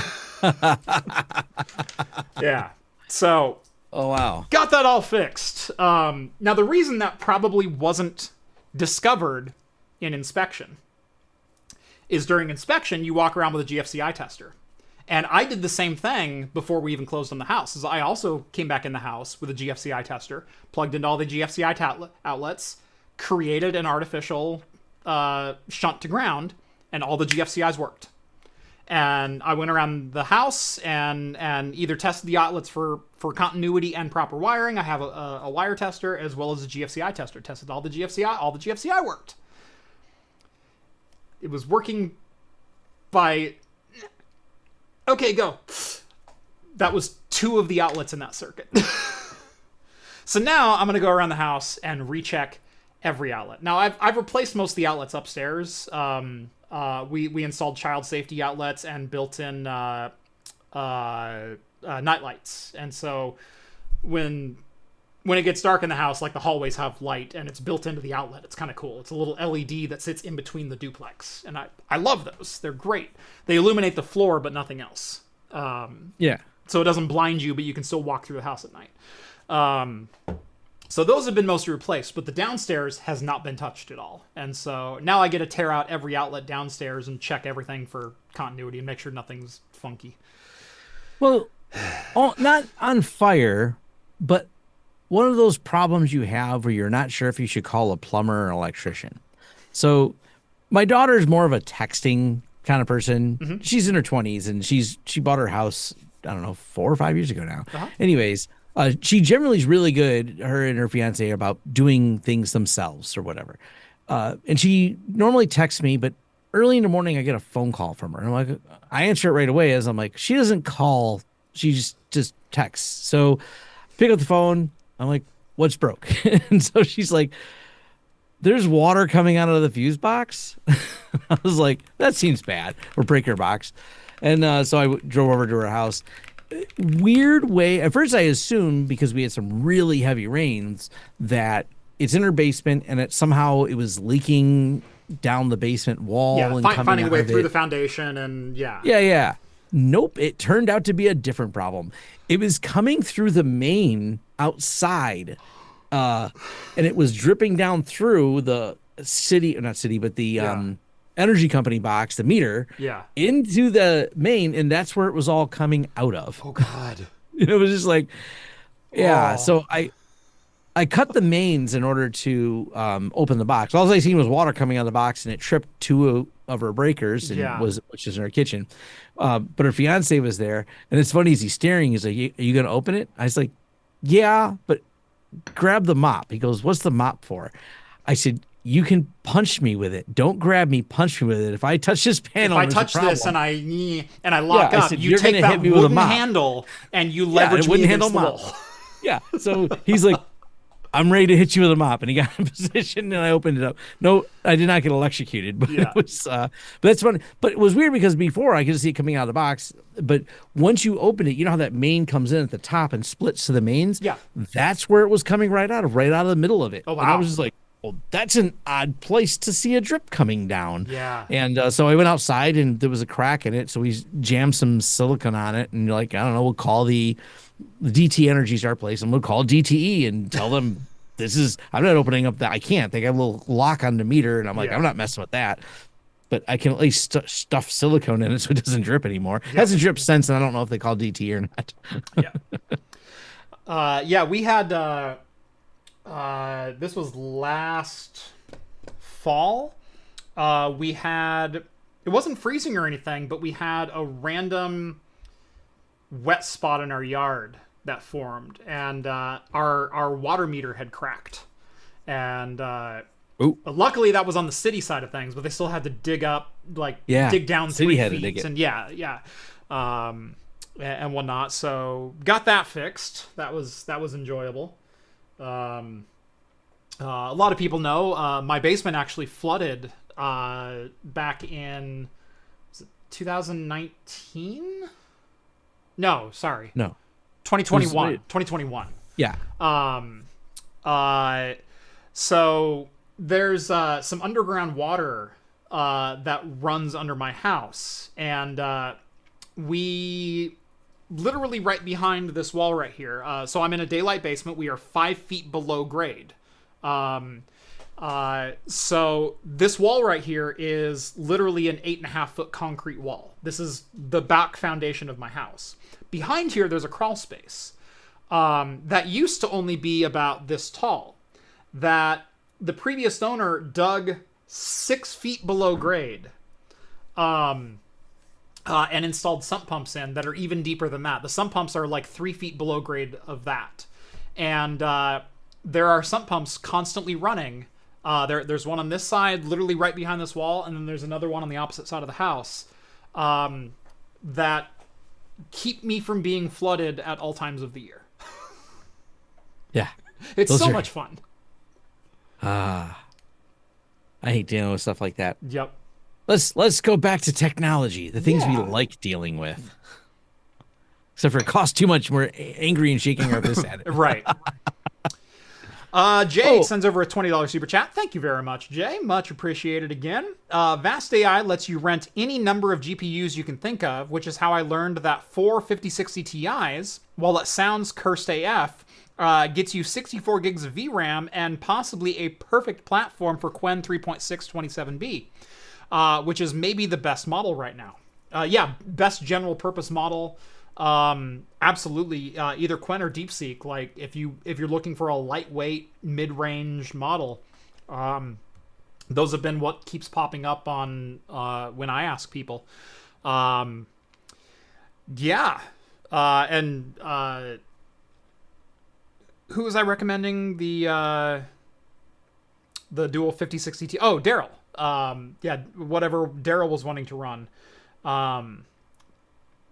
Yeah, like you can do a lot with consumer cards that don't cost too much. Like, yeah, 5060 Ti with 16 gigs is still well over $400, almost $500. But have you priced a Blackwell 6000? Like, you know, at $9,000, $10,000 for a 96 gigabyte graphics card, or if you can find 416s and the model you want to run fits in 64 gigs, those are very, very solid options, and actually faster memory than a lot of the enterprise cards that you'll find on the used market. That being said, you can get a Tesla V100's 32 gig for like $650. Throw a pair of those into a server, and those will run pretty good models. In fact, again, a lot of you know I've got that 8-way V100 server with 8 32 gig V100s. I'm looking at, hopefully in the next couple of months, finally opening that up to AI services for people who subscribe to the Patreon. We're actively looking on building a Discord authentication bot. So if you're a member of the Discord, you can authenticate to our AI server and be able to run LLMs and basically have infinite tokens, because I'll just run the server. It's going to cost me like 8 cents a kilowatt hour. So you want to let it burn, we'll let it burn. But if that also influxes 50 new Patreon members, that's a net win for me. So yeah. We should talk a little bit about things being self-hosted. Yes. What are you running self-hosted stuff right now, Tom? So Fresh RSS is one of my can't live without things, because RSS makes life bearable on the internet. Except for Reddit, I will shake my fist at them, because I don't understand what made them start doing this, because it was fine. You would add your user, you had a hidden, essentially, you set up the user account and your feeds for a hidden RSS feed that you get as a logged in user. They just broke that. So now I have to pull cookies in. This happened on June 12th. So just is a couple weeks ago now. Yeah. It's really annoying. But outside of Reddit, it pulls all the RSS feeds for everything else, including some of my paid subscriptions. Like I pay for 404 Media. I do that and several other places. The next one is Image. That is a can't live without, because me and my friend, and I see someone recognized earlier, we started a motorcycle channel together, and we do film some piece of it for shorts on our phones. Yeah. And it's nice using Image for just general. I take a lot of photos when I go places and travel, and I like that it's self-hosted. So Image, top-notch, great. Done a tutorial and a video on it. Really happy with that. QBitTorrent, because, gotta host all them ISOs. N8N, which is kind of fun for building automations. That's been pretty, I don't use it as much as I did in the beginning, but I got the things I wanted out of it. Just kind of said, well, these things work, which it just monitors all my TrueNASs, and instead of logging into TrueNASs, it uses the TrueNAS API to talk to all the TrueNASs and tell me the status of all the replications. Are they good or bad? Yeah. And so one report for 4 TrueNASs. MeTube, if you haven't heard of it. Uh, it's a really cool web front end version of the YouTube downloader, essentially, but it actually downloads from anywhere, almost anywhere. It's broke on Reddit now until there's another update. Mm-hmm. Thanks, Reddit. Jellyfin, of course, for watching all the things. If people haven't heard of it, IT Tools is a pretty neat thing to self-host. It's a great collection of solid tools, little things you might need, lots of stuff you might have looked up, converters, calculators, all those kind of handy back of the mind things until you need them. So Yeah. that's a fun collection. Chasm, which is disposable browser instances. I love Chasm. I love Chasm. Yep. People send shady links. I drop them in Chasm. Yep. Just works really well for me. I got IP restricted on something the other day. I goofed up something logging in and realized that they IP restricted me, so I just popped open a Chasm and logged in there, and I'm like, oh, that worked. Got right around whatever problem I was having. Lube Logger, that is the one oddball one, but if you have to track your oil changes and maintenance of your vehicles or motorcycles or all of the above, Lube Logger, it's what I like about it the most. You can tell it's written by someone who uses it. It's not like someone tried to solve someone else's problem. This person wrote this because it solved their problem. Yeah. But they made it as a Docker image and you can solve the same problem with it. It's a really basic system, but it makes it easy to track when you change all of this and make those little notes on service, maintenance, or upgrades you do. Like when you buy this or that, like when did I buy this particular thing because it's now worn out. I wonder how long that lasted. So it's not just it's Lube Logger, but it's a full maintenance cycle. Nice. Or upgrades to your motorcycle. Or I even documented my crash of a motorcycle that required 300 in parts and all. I made a list of all the parts I had to replace. Yeah.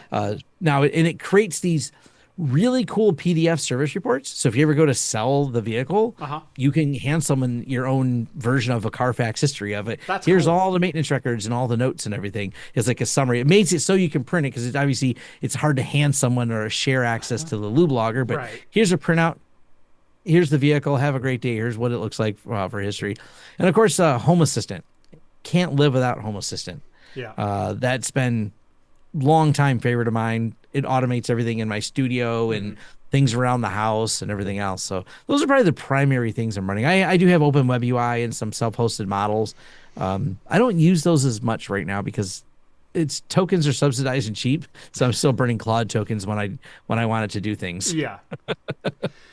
Yeah. I'm running Plex, although I am looking at spinning up a VM with Jellyfin on it and start evaluating that. I've just been happy with Jellyfin. Yeah. I've been on Plex for like 12 years or something like that. Like I'm a very, very long time Plex user. And we run primarily Roku TV sticks here in the house. So all of our TVs have Rokus on them. The very top left app is Plex because that's 90% of what we use. And it's been working great, although they keep changing things and it keeps getting worse and it keeps irritating me. And their most recent UI change, I moaned about this before and I'm going to moan about it again. It might look pretty, but it introduced a very major accessibility issue. In which I can see this being difficult for kids or people with certain disabilities to be able to access. Before it was set up kind of like a traditional web page where you had like main things on top and then categories on left. And so you had like TV or movies or whatever your categories were on top, and then you had recommended or library view or search or anything else, and those were things you can click on the left side. They combined that into a submenu system that is a highlight option with the remote, wait 2 seconds, submenu pops out with one choice already selected, and if you just hit OK, it'll just go, or if you hit OK, it'll go to the last thing you selected. That's not always what you want. Versus like, hey, I want to do TV shows, and then I want to do library, or I want to do movies, and I want to do shuffle. Now it's highlight, wait, move right, highlight again, wait, move right, go down, select the thing you want. Waiting sucks. Yeah. The 2 seconds doesn't sound long, but when you're moving through menus, we're used to just moving through menus, not delays. Right, exactly. And if you get ahead of the system, you click the wrong thing, you cost yourself 20 seconds. And it seems like a small thing. It's not. It is such an inconvenience every time it happens, and it irritates the living crap out of me every time it happens. And they made it so my kids, my 2 younger kids, have a really difficult time navigating Plex now. They used to be able to. They can't anymore. It took accessibility of that application away from my kids because of this UI change, because they thought it looked prettier. Yeah, it is it is objectively a worse UI. And Fox just bought Roku, and so we're looking at getting something else, anything else. Yeah, Fox buying Roku, that's not good. Yeah. More consolidation. Right. And so, yeah. So I'm going to start experimenting with Jellyfin. I don't know if it'll be a public journey or if it'll be just one that happens here in my home lab, and you might hear about it eventually, but yeah, sorry, Jeff and his fidget toy. My bad. It's not even a fidget toy right now. I'm playing with one of the Falcam camera mounts. Oh, okay. If you haven't done the Falcam stuff, it's pretty great if you like modularly like rig up your cameras every once in a while. Like, oh, I need a light or a microphone or an audio recorder or this or that. You can put them on like quick mount plates, just like a tripod plate would be. But it's for all of your little gear that you rig up constantly. And I can't remember the one I'm using. If you said the name of it, I remember it. It's another mount plate. Yeah. But this is how it works. So there's a plate that goes on the bottom of whatever your gear, and then there's a receiver, and it comes in all different varieties. Flat receivers. This one is designed to mount onto the same receiver on both sides. You can get them on cold shoes and all kinds of stuff. But they literally just slide into place, and then they are physically locked in, and they are a very, very tight tolerance lock. What are these ones called? See if I can get it to focus on it. Oh, little ball. I mean, I do not know what those ones are. I'm sure maybe the company that makes it. Small Rig. Oh yeah, no, yeah. Small Rig does a bunch of great stuff. Yeah, this is all small rig quick releases, and I'm really happy. Like, these things were great. Nice. I've been using them for a while, and I got them for like my microphones are mounted on them. Yeah, I got them on my cameras. They have they're very similar. You push a button, there's a lever, same concept. Yeah. And they're small, light, and they lock onto things. I bought a couple of them, and I said, these are just handy. Because it came as a kit. It was all on sale on like Amazon Prime a few years ago, so I just bought more of it. Yeah. Let's see, what else do I have running? So I've obviously got Plex. I've got a Jellyfin server that's spun up, but I haven't populated. You don't use an RSS reader? You get your news the old-fashioned way? I don't have an RSS. I have a couple of... Look, I do browse Reddit. I get a lot of my articles from Reddit, but unlike most Reddit users, I click on the article and I read the things that interest me. But I also heavily curate the subs that I'm subscribed to. Me too. And so I curate it all, and then I build an RSS feed it and then ship it. Nice. Yeah. That's actually how I'm actually a paid Reddit user for all the premium things. Yeah. For whatever reason, but my main account, which is not Craft, I have a Reddit account that's just me, and no one knows it's me, and it's a lot of fun. There you go. Yeah, no RSS, but I have been considering doing some RSS stuff.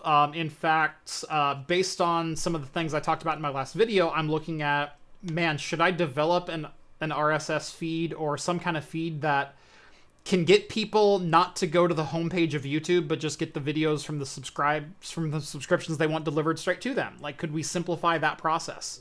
Oh yeah, Fresh RSS pulls in my YouTube feed. Exactly. That's how I know when people release videos. And it's easier. And so I'm thinking about either integrating that into my own flow, because I have a lot of creators that I just enjoy watching, or possibly doing a video about it. To recommend people start getting their YouTube feeds that way. So anyway, I don't have that. I do have my VPN gateway for instances like when I'm streaming. I don't want to accidentally dox myself. I want to not have my one IP address that doesn't ever refresh show up on someone's list or accidentally go to a website and goes, your IP is exposed on a random ad or something like that, because that does happen. Or I want to send clients to another region, watch World Cup coverage that isn't fucking NBC, watch the Olympics that isn't NBC, things like that. Or, download Linux ISOs and stuff. It's great for that kind of thing. Because the client that I use to download isn't even aware that it's not located in Toronto, Canada. It's fantastic for that. Let's see. I have a couple of VMs for tooling around in. I've got a Pop! OS VM that is just an alternate browser that I can pop up on any system that is pre-configured with a bunch of extensions that I use all the time. I've got a Technetium server for OpenDNS stuff, a little bit of ad blocking on clients that I want to have use that. Also, I have block lists on there for my kids' devices, so they get content filtering on their devices, and they use that for a DNS source, and it's all logged and monitored and things like that. So if I ever have a question about what my kid was using their tablet for or anything like that, I have a log of all of that. Obviously I've been doing development work for OpenViro for all of my boards and things like that, so I've got all of the SNMP clients you could ever imagine. I've got PRTG, Observium, CheckMK, etc. Anything you're going to integrate it with. Yeah.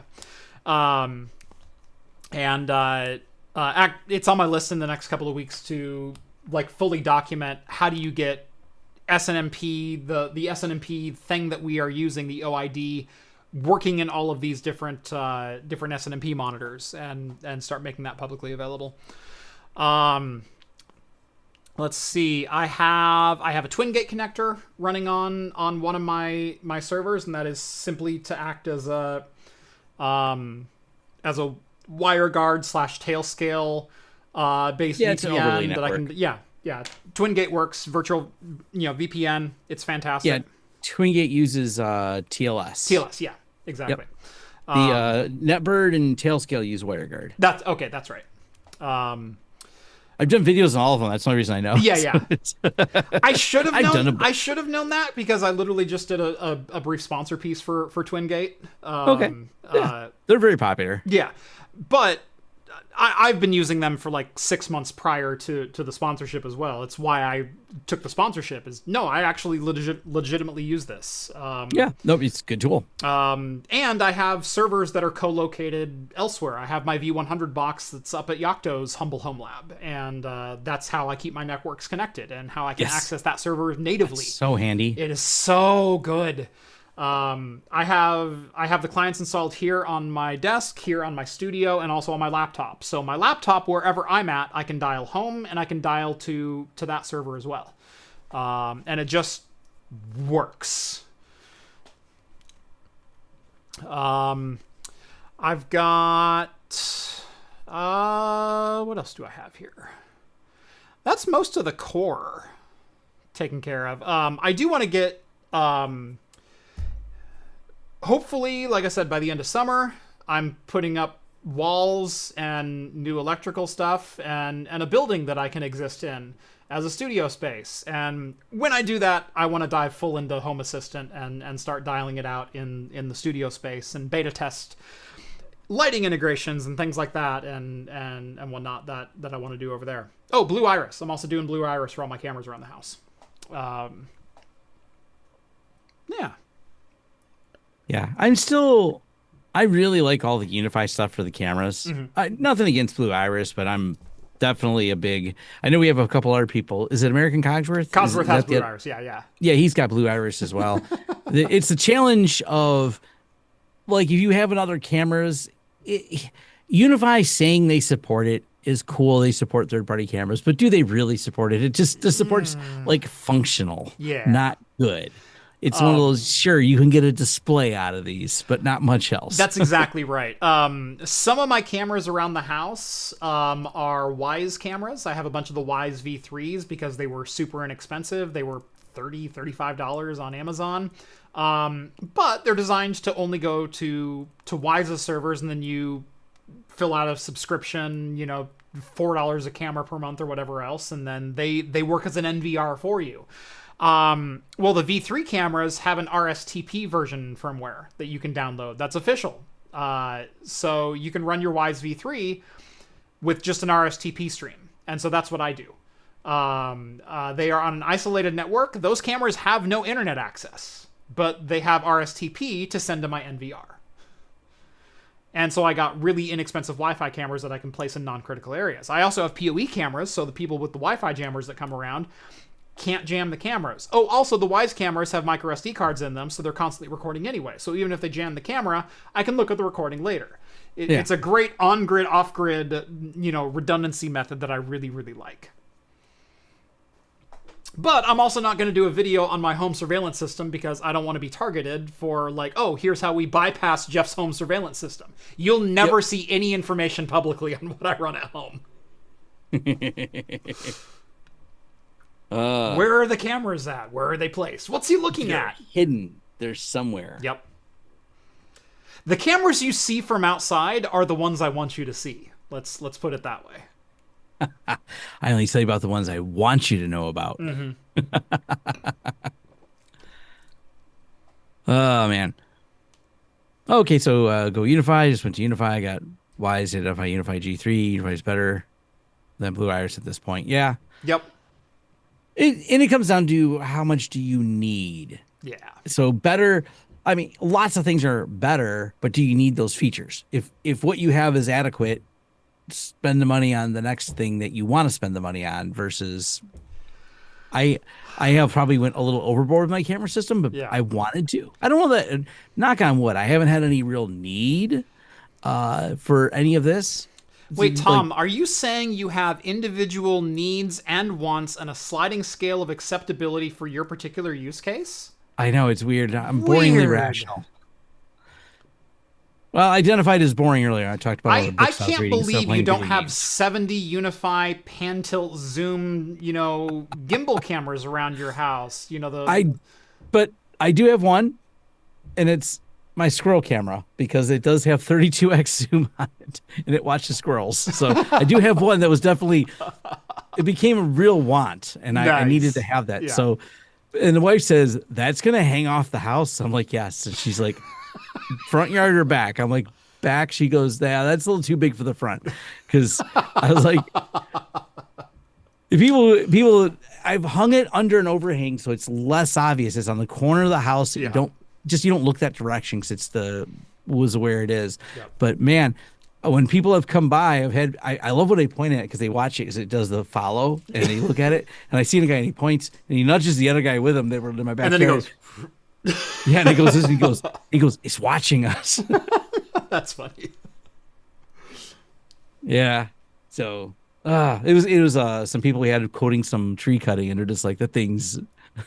Yeah. All right.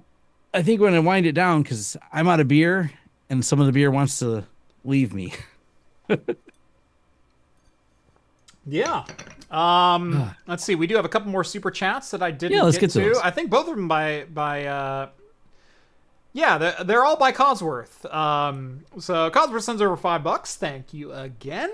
Has Zeus been to your house asking for insurance purposes relating to my electrical findings? Yes. No, Zeus hasn't been to my house. He did offer his services for my studio upgrade. However, my brother-in-law is a certified electrician, does it for a living, has done it for multiple years. He will be doing the sub-panel work for my new studio. Which, again, hopefully soon I have some news on a new studio. So we're talking to people. Awesome. Things are moving and shaking. It's exciting. Fantastic. And then Cosworth, also $5. Self-hosted Discord Fluxer is the best. Just ask the fat hacker. I am not liable for emotional duress caused by being a good idea fairy. Yeah, we've been talking in my community a lot about the Discord controversy of age verification, ID scanning, all this other thing that's coming to Discord. And look, I will make no bones about it. A pretty sizable chunk of my income is because of Patreon, because of the Discord integration. People join my Patreon, little as $1 a month, patreon.com/craftcomputing,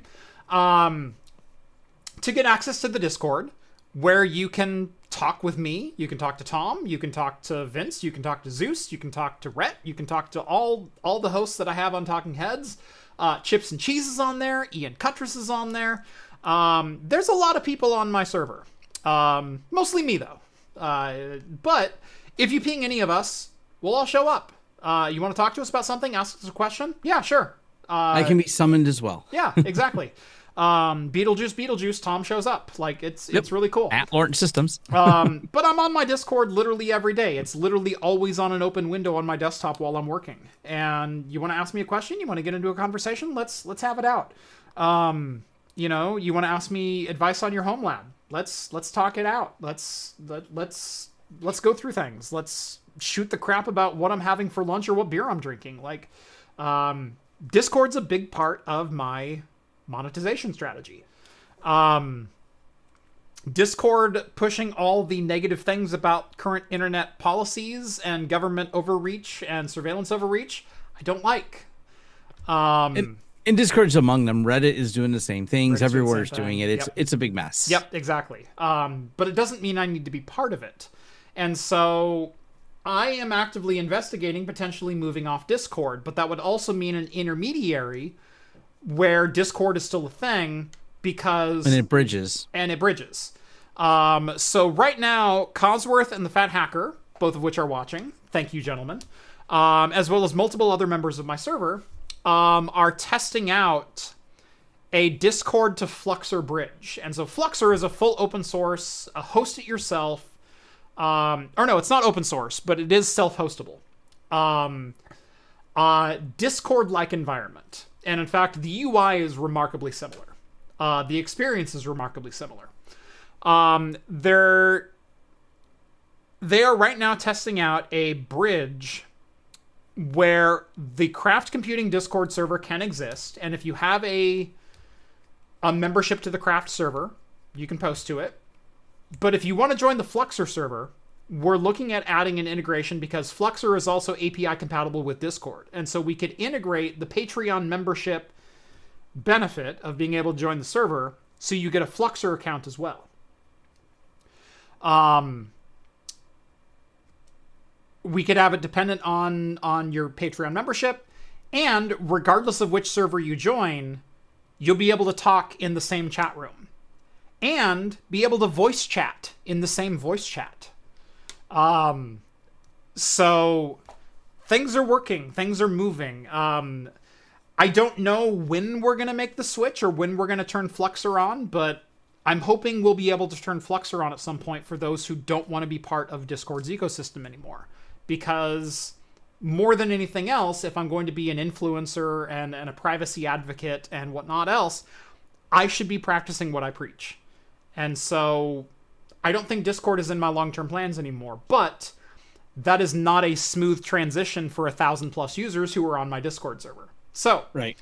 That's the current plan. If you guys have ideas on that, if you guys want to help test, if you like, join the Patreon. Get on there, because we're looking for feedback. We're looking for ideas. We're looking for hell, even developers who want to help make this happen. Fluxor as well is looking at doing a partner program where you could be a flagship channel, and we're considering becoming one of those and having direct access to the developers of Fluxor so we can influence the direction of Fluxor. Because if I can bring 1,000 users with me, that's a pretty good sizable chunk of a community that can influence positive change and push for a more open source environment. So, yeah, interesting. Running forums. Actually, the challenge. So I'm so mixed on a lot of this because I don't know why people think this is hard. I run forums, and the biggest complaint that people have is they don't want to sign up for my forums. The reason they do Discord is already in 10 other Discords, they don't have to sign up again to be in yours. Right. But I don't understand people's objections about that as much. That's the part that confuses me. Like, I don't mind. I'm signed up for lots of forums. I think nothing of signing up. If I was, I belong to motorcycle forums. I belong to level 1 text forums, TrueNAS forums. Do you know how many Proxmax. accounts are in my password manager? Good God.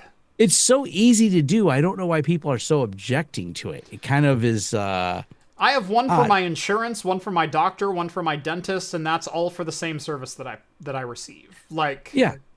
But the part that people get mad, and this is something you'll have to take into consideration, Jeff, is I block disposable email addresses. That angers people. Yeah. The problem is the spammers. I used to allow it. The spammers made me stop doing it. Yeah. So I do force you to use some type of real at a domain email address. Yeah. Now, if you own your own domain, you may, a lot of people do. They create some variation of Lawrence Systems forums at theirdomain.com, which I'm fine with. I don't care if you do that because you're owning the domain and you're not likely to be a spammer. Right. Although there's been a weird spam message posted.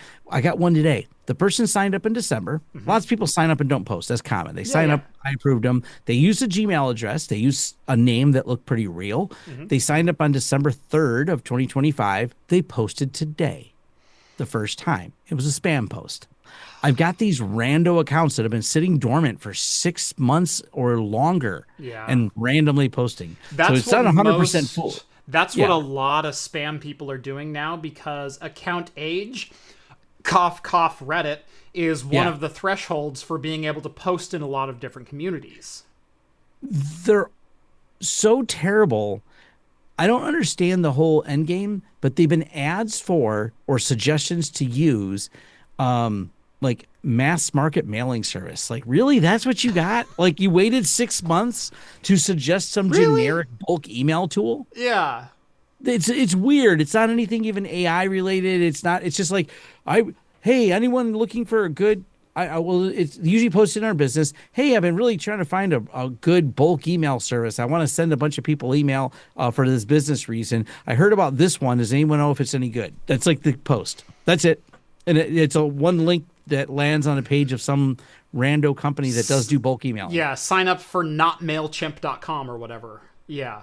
Yeah, it's like, okay, you took the time to go through the setup, get approved, because, so it's been kind of weird. But the not anonymous email, people say I'm not a privacy respecting person. I'm like, I don't have a solution to this. So when it comes to the privacy part of it, I'm sorry, I'm not trying to de-anonymize you, but I don't have a solution to the spam problem unless I block simple login and all the other disposable email addresses. My solution to that is everything's beyond a paywall. My Discord server is not open to the public. It is paywalled. And so spammers aren't going to spend $1 to get in and be able to post one thing before that makes it a lot easier for you. And so that was legitimately the best decision in this business that I've ever made, is never allowing the general public in. And it's not that I don't love all of you. I love 99% of you. But it solves the spam problem. Right, it solves the spam problem. There's $1 to get on to my Discord server and troll me, or $1 to get one spam post off before you're banned. And that's not a sustainable business model, especially because as soon as you spam post, not only do I ban you, I nuke your post too. So there's no incentive to break down that $1 barrier. And zero of these posts get through because of the way they always copy and paste them in. If you copy and paste in your first post, even with a 6-month-old account, it immediately flags you as new user type too fast. It's a really simple catch. Yeah. But it catches like all the spammers. Yeah. The only ones it hasn't caught, there's a couple of spammers that logged in and they would reply to a couple posts randomly going, that's a great, dude, there's like a minimum. I tried that too. Yeah, 12 words. Yeah, I tried that too. Whatever the 12-word minimum is, just so they get a post off. But it still says type too fast. Cosworth chimes in with $2. The Fluxer is open source. Yeah, I couldn't remember if it was open source or closed source, but self-hostable. So yeah, no, fully open source. And again, Awesome. if you want to be the change, then be the change you want to see. And Yeah. so we're on Discord, we're on Patreon right now. I don't see myself leaving Patreon anytime soon. Patreon seems to be doing the right things. Patreon's usually doing the right thing, is usually in the corner of the creator. Love the CEO over there. Also, what's really funny is a lot of people don't know that he is also the founder of a band called Pomplamoose. If you haven't listened to Pomplamoose with him and his wife Natalie Dawn, they're constantly on my playlist. I freaking love their music. They do a lot of covers and a lot of original songs as well. But they're fantastic. And literally he's like the CEO of Patreon and a drummer and a keyboardist. And that's his life. And it's like, man, I drew the wrong straws when I picked my career path. Like, if I could be the CEO of Patreon and a drummer, that's probably what I would have done. Yeah. But Fat Hacker, who's also working on the project, chimes in two Aussie bucks. The server is alive, and then Cosworth says praise needs to be heaped onto the Fat Hacker. Yes, because the Fat Hacker is self-hosting our Fluxer test server. Nice. Good stuff. And getting the bridge working and everything. He's doing a lot of the back end work, and hopefully anything that we also find, any methods that we find, and any code we develop, we're also gonna re-upsource. So hopefully this will make it easier for other creators to move off Discord and move on to an open source platform that's self-hostable. That's awesome. Yeah. I've got a lot of my community off doing like little pet projects that I hope to integrate back into the community at some point. Fluxer with the Discord bridge. I've also got I haven't seen Green Protagonist in chat tonight, but he is working with a couple of other members, a couple of his friends as well as the developers of a little tool called Games on Whales, which is a redistributable Docker container that simplifies the process of bifurcating any GPU, including up to and including Blackwell GPUs that are just consumer cards. So if you've got like an RTX 5090 and you want to run 4 gamers, 1 GPU on that, Games on Whales might work. There's a lot of things that aren't working yet, but there's a lot of things that are. And Green has taken on the task of tackling that. And once he has something usable, he's going to report back to me. And in fact, I'm firing up some servers probably tomorrow so they can start testing on some real hardware that I have out in my garage. Nice. So yeah, I kind of like this outsourcing thing. I haven't done a lot of that in my YouTube career, cool. But if someone wants to take on the mantle, then I'm more than happy to further the cause. So. Well, I gotta go let this beer out. So you want to wind it down here? Absolutely. I see you leaning back in your chair. I was getting the hint. Thank you all so much for watching episode 439 of Talking Heads. Join us every Wednesday night at 6 p.m. Pacific time for the latest in beer and tech news right here on YouTube. Subscribe to Craft Computing. Subscribe to Lawrence Systems. Follow us on the social medias. All the links are down in the video description. And I won't even ask you if you have anything for the good of the order. Go watch Tom's videos. They're incredible. All right. Thank you all so much for watching. We'll see you next week.